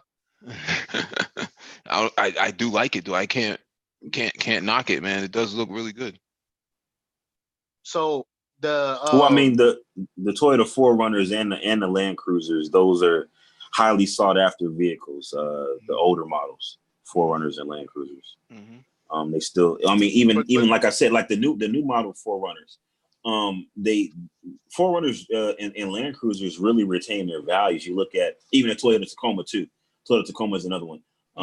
Tundra not so much for some reason. Tundra doesn't have the same value hold that the Tacoma and the 4Runner and the Land Cruiser have for some reason. But at any rate, also these vehicles have such long life cycles. Like you may see some aesthetic changes, but the actual underpinnings and the powertrain generally stay the same for long periods of time, which again allows for that vehicle to accumulate a large aftermarket parts availability. Number one. Number two, they work out all the kinks. So like right now, the vehicle that I have now, I'm essentially driving a new version of a 10-year-old vehicle. So every issue with the engine has already been worked out. So right now, the vehicle that I got now is virtually maintenance free, trouble free. It's a more refined, bug free version of it. it's dialed in. Good. That's good. Yeah, they did a real good job with those cars. So the thing to do with that old one is drop the earlier Lexus V8 in it. They got them V8 kits you can put in. My bad, y'all. I'm back.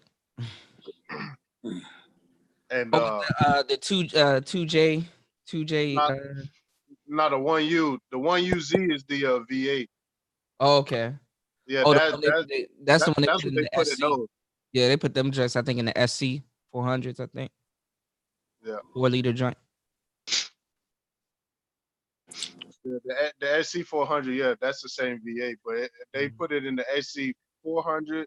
They put the LS 400, and it went all the way up into the 2UZ is when they start putting in the Tundra. They got a cast iron block. Okay. Yeah, so I heard one year, but I think it was in Japan. They released a Supra in I think '98, and it had that 4-liter V8 in. Yeah. they ran a V8 in the GT 500 series. Yeah. That's what they ran. Yeah. But you know what? That 4Runner, they holding their value too. But the actual the Land Cruiser Mm. is what you want. Yeah, those are Ty going City, back up in Ty value. City. You're repeating what I just said, Ty City. I just said that, man. Oh, I'm thinking. You know what I was thinking. I think you were saying Land Rover. No, I said Land Cruiser, Toyota Tacoma, and 4Runner. Yep. Well, And I said, and I specifically said Land Cruiser. I think that's the thing that's going on right now. The older Land Cruiser. Yes, the older Land Cruisers. Yes, are going to the moon right now. Yeah, the ones with the box lights. Well, the problem with the old Land Cruiser is that they've greatly diminished in quantity. I don't know what happened to a lot. These Land Cruisers have just disappeared. Like, I don't know if they've been crushed. I don't know what's going on, but you can't really find them anymore. And Yeah, so what's happening people is were that, flipping them. Yeah. So now what happened is they made their ways. They made their way into companies like, say, for instance, Icon or some of these other companies, the Resto Mod companies. And so once they get a hold of them, they put this stuff on them, and then they raise the price to like $200,000. And so now it's like, they're really hard to come by. And America. I want to say this real quick. I saw there was this one group. They were out there in the North Pole, and they were doing some expeditions out there, and they had Land Cruisers that were specially modified to ride out in those under those conditions, different set of tires and so forth that they had to put on that was specially modified for the area. But they were running Land Cruisers out there, fam. I think America and this is out there in the North Pole, Jack, where you're talking about where temperatures get 30 below and all this kind of craziness. And they were kicking those cars. They felt that those were the most reliable, and those things were bulletproof out there in some of the most harshest conditions on the planet. So I don't know what to say except. Hey, Triz, you got the basket on top of your. I think that's a pretty good thumbs up for those vehicles for whatever reason. I think America's past this rough truck phase, though. Everybody wants like a luxury truck now. No way. You don't think so? Hell no, man. They got the Raptors. Then they got these. The Raptors are nice. The Dodge version, I forgot. The Rebels out here in Texas, they love them things, man. Oh yeah, well Texas, hell yeah. Texas, They love them things, man. And let me ask y'all a question. In Texas, when y'all be riding them like slabs and swangers, how do y'all? That's Houston. How do they do that shit where they hog up the road and those big things are on the side of the wheels like sticking out? Like how do you drive with something? Hold on, I just want to say something. John Wright, John Wright is correct about if you want to get those cars, you got to go through like Hertz or Avis or Enterprise. They do have those cars.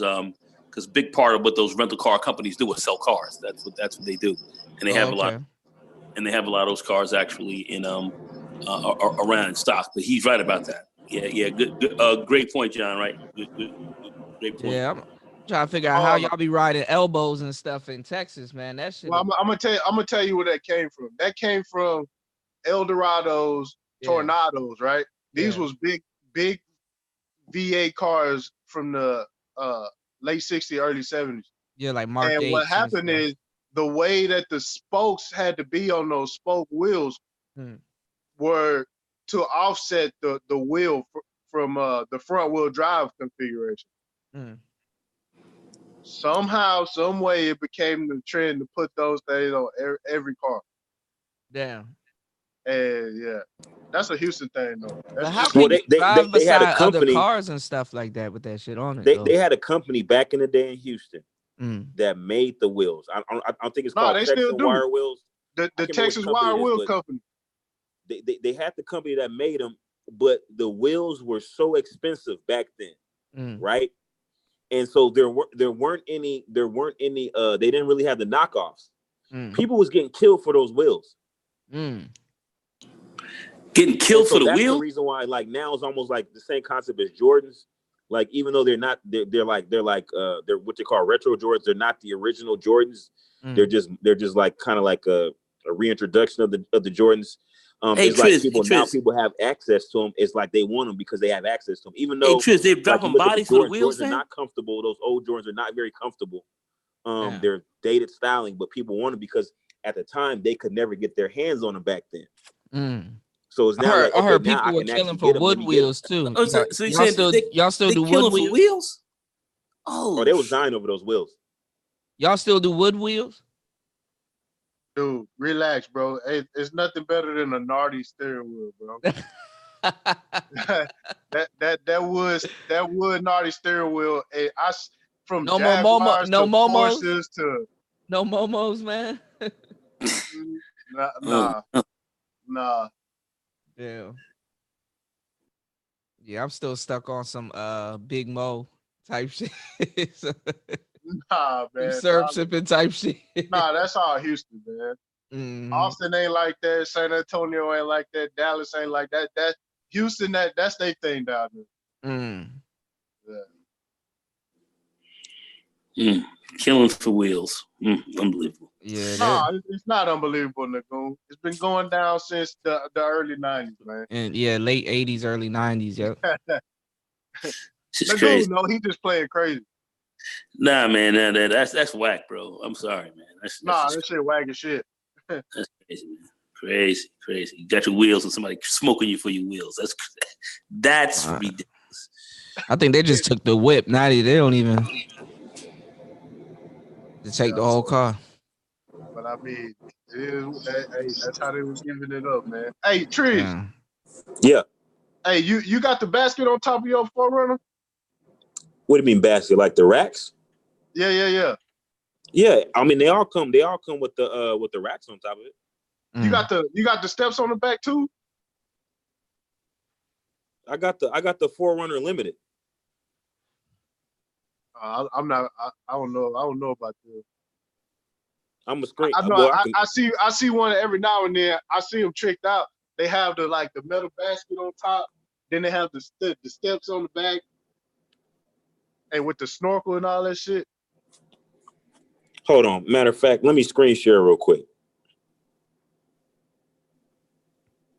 I heard them Land Rover Discoveries are coming back in style too. The old joints. That's it right there. Oh yeah, you got the good one. Oh, okay, yeah. Oh hell yeah. Yeah, That's nice. Yeah, that's real nice, man. Yeah, that's nice. And it's good off road and everything. You can lock the axles and. Trees ain't going off road, man. Cut it out, man. I mean, I went off road a little bit. Taking it off road, Trees. I went off road a little bit just to go shooting. I went to kind of like a remote area to go shooting, but that's about it. My folks had an H3. Do you consider off road like going up a gravel embankment or something like that? Like, Well, mall crawling. You call that shit mall crawling. Well, for me, or you're the type of cat that pops up on the side of a sidewalk and you just like post it up. No. I was actually on a old logging gravel, that type of area. And this was during like the snow, so you couldn't, if you had a regular vehicle, you couldn't access these areas. So, I heard, hey, they call that mall crawler. When you see the truck all jacked up and it's clean, they got no dirt on it. They call it mall crawler. Yeah. Well, at some point you got to wash your vehicle, even if you do actually go off roading with it. So, I mean, yeah, it won't let you in certain garages and stuff like that if it's muddy. Oh shit! Yeah. Now the H3 had the 5-cylinder, right? Yeah, it started off with the 5, and then they put the 8 in. Who wanted that? No, well, for the first 2-3 years, it started off with the 5, but the how the 5 worked, it kind of equated to like a 6 plus sort of like, but it was still a 5, and then they put it was an inline 5. Yeah, it was an inline 5, and then it had some type of technology on it, so you could equal it around. They do that shit with cars, like BMW will put that is put a 6-cylinder with a turbo tactic. Yeah, they'll put it That's like what a 6 with Ford a did. turbo, but it'll equal to like a small 8 type, like, you know. That's Well, I mean, what Ford they did. made the H3 because some It's people are just too concerned big. about gas miles, and then certain people, they just don't want a super big vehicle, and then they want The something that two was is just entry too level big. and priced at a point where certain buyers can actually afford it. Because the H2 and don't even talk about the H1, super expensive. Well, the H The Well, I H1 also, the I also want to H1 say was this. just wide though. The H1 And, was low, but it was wide. and if you're going to put a turbo on a car, remember that's also going to add to its displacement. So, in a lot Yeah. of respects, if it is a V6, Yeah, that's what I'm saying. That and that's what turbo, BMW. it's going to Right, put a little more displacement on it, so it actually right, will function, operate more like. right. That's why BMWs be coming out like when they Yeah. be modding their engines, they come out with like a 6, but then the turbo on it equals to they kind of Yep. make up for it. So Man, now, if I can get my hands on an H1, oh boy, I would Yeah, love well, that. the one you you can't want buy is those. the Yeah. one you want is the Alpha. You can get an old retired military joint. Like them joints are crazy. You can like flat the wheels and from the cockpit and stuff. You can do a whole bunch of stuff. They got And that's on a bitch will run damn near straight up a wall. I mean, yeah, you can drive that thing anywhere, freaking that joint. anywhere. I think that joint got a V10 with the technology on it too. So No, they have a diesel. I can't yeah, remember. It's like a diesel V8, but the H1 Alphas had the Duramax V8. yeah, But those was yeah. like the last one. I remember when they were still selling them. They wanted like 120, 130 for those. Yeah, because that one performed a little bit better than the ones before. Like that was the one people wanted. Like they kind of But 120, 130, and this was like back in Yeah. like what 2000 and what 2000 and something, and that was a lot of money back then. That was crazy money. I think the last year for them was like 08, 09. Yeah. And them bad boys, they drank a lot of gas too, man. They hell drank, yeah. they Oh, drank, hell yeah. they drank Heavy as mad well gas. Oh crap. yeah. Yeah, they drank mad gas too. Man, what the fuck you doing some shit like that?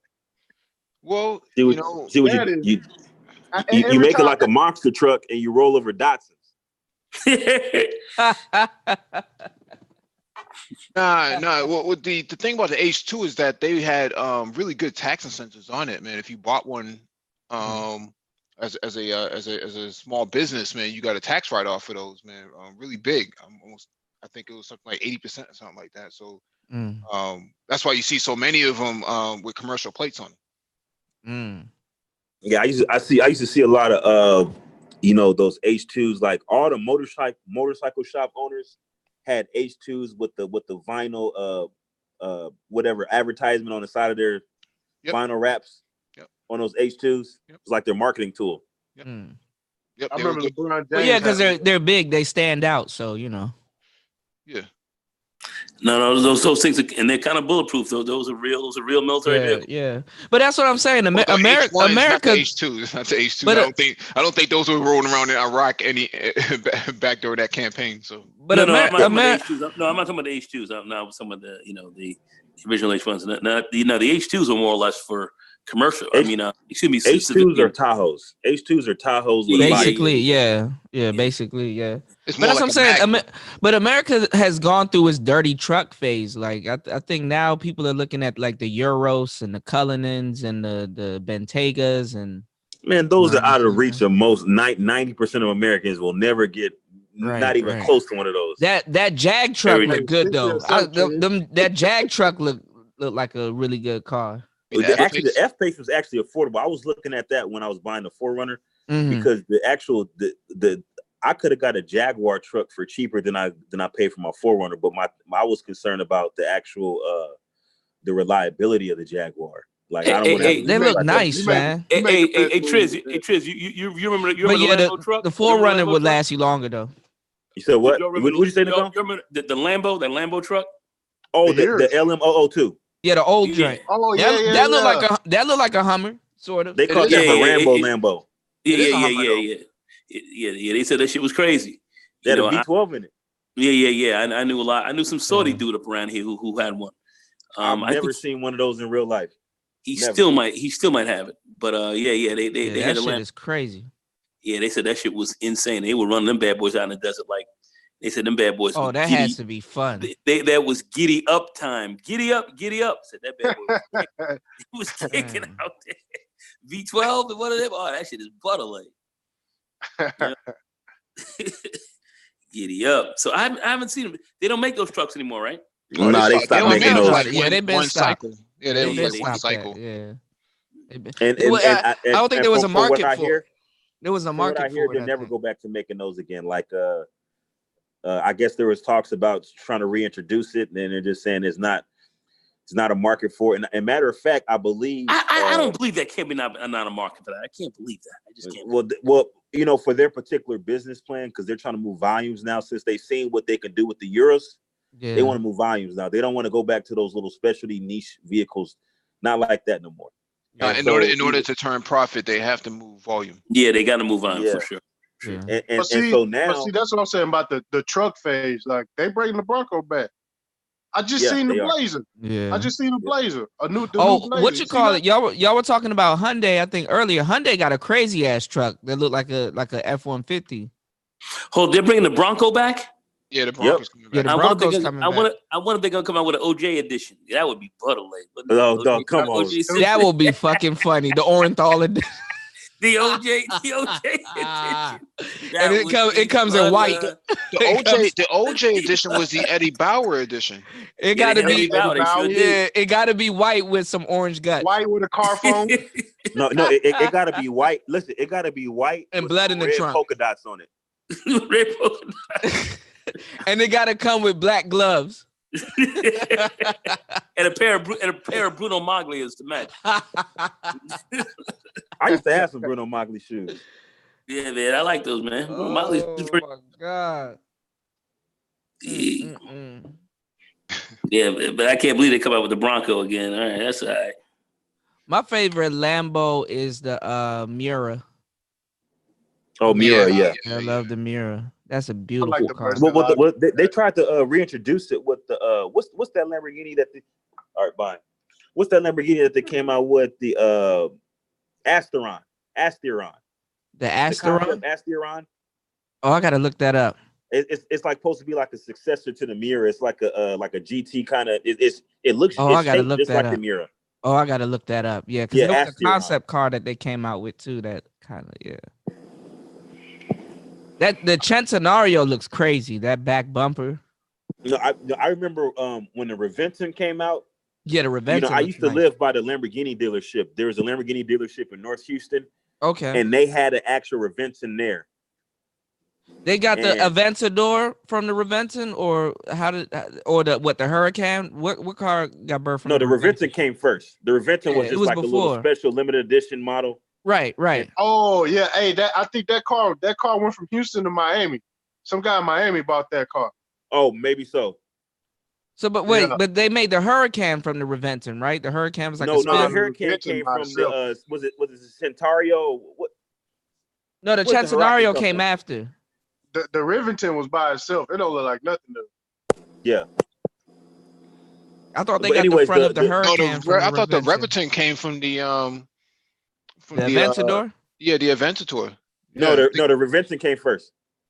Yeah, the Reventon was right before the Aventador, like a year before the Aventador.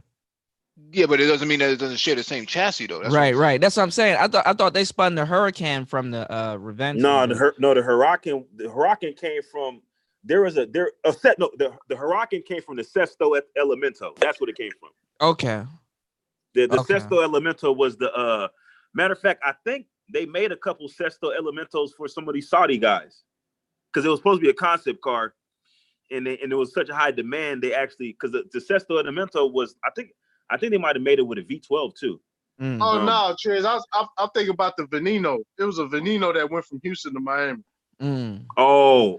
Well, I'm talking Lambo, about the Reventon. The Veneno came after the Aventador. Lambo got too many cars now, man. I just remember when it was just the Gallardo and the Murcielago holding it down. I remember when it was just the Countach. I remember when I was I a kid, love the Countach. Yeah. I love the Countach. Yeah. I just like the Murcielago, man. I think Murcielago crazy. Yeah, you gotta remember that Lamborghini was going through multiple bankruptcies, man. They couldn't afford to make a car. But that's what I'm saying. Both of those cars held it down while Ferrari was just pumping out cars. And but now you know they what, gotta compete with Ferrari, and Ferrari got so many tiers now. It's crazy. And but when the Lamborghini, remember when the Lamborghini came out with the Diablo? Mm-hmm. got the SV. That was a time frame when Lamborghini was like, that was the car to have. But you know what? You know how we were talking about the Vector? There was a second generation of the Vector before they went out, and that ended up turning into the Diablo. If you look at the second generation of the Vector, it was a Diablo, but it was So you poorly talking built. about they had the first Vector, then they had the second one was the W8. Yeah, the second one was a spinoff of the Diablo. The same people that made the Diablo designed the second Vector before he lost it. And then they kept the Diablo, and then that's how Lamborghini got. Well, you know that Diablo had a lot of cars that kind of came off of that. You had the Cesetta Marauder, the V16. I like the Cesetta. Yep. Mm-hmm. You had the a lot of people don't know about that car. Mm-hmm. And then you had the McLaren. I think the McLaren got its roots from the McLaren F1. The first McLaren F1 got its roots from the Diablo also. No, I don't think so. I think the McLaren F1 was a complete ground up. That was built off a race car. Yeah, completely ground up. That's a homologation car. Yeah. No, but I don't know, man. It's just the Murcielago is not too much, and it's just I don't know, man. Audi did their thing with the Murcielago, man. I don't know, man. That Diablo was the hardest, I think. Yeah, the Diablo was a Chrysler product. Yeah, Diablo was crazy. You know, Mike gonna come through with the knife one time, man. That bitch. You know, Chrysler has been in some crazy shit too, because like even was with Mercedes-Benz at one point. Daimler Benz. Well, yeah, they sure were. They sure did. Daimler Benz. People don't even remember Daimler was No, we remember. We were just talking about the Chrysler Crossfire. That was an era for Mercedes, though. That was an era. Yeah, that was an era for Mercedes. Crossfire. Oh, the Crossfire. I actually like the Crossfire. I like the Crossfire. That's a beautiful car. That Crossfire came out of that Daimler Chrysler merger. They should have made a Benz that looked just like a CLK. You with the diaper back. The SLK. Yeah, SLK. Yeah, sorry, SLK. Yeah. It was AMG that built it. Mercedes had the Frog Eyes. That was an era for Mercedes. They had a sedan that was like that too, but I think it was a concept that looked just like the Crossfire, but it was an actual sedan. What you're talking about? No. I know what you're talking about. You're talking about they had a Chrysler Imperial concept that they scrapped.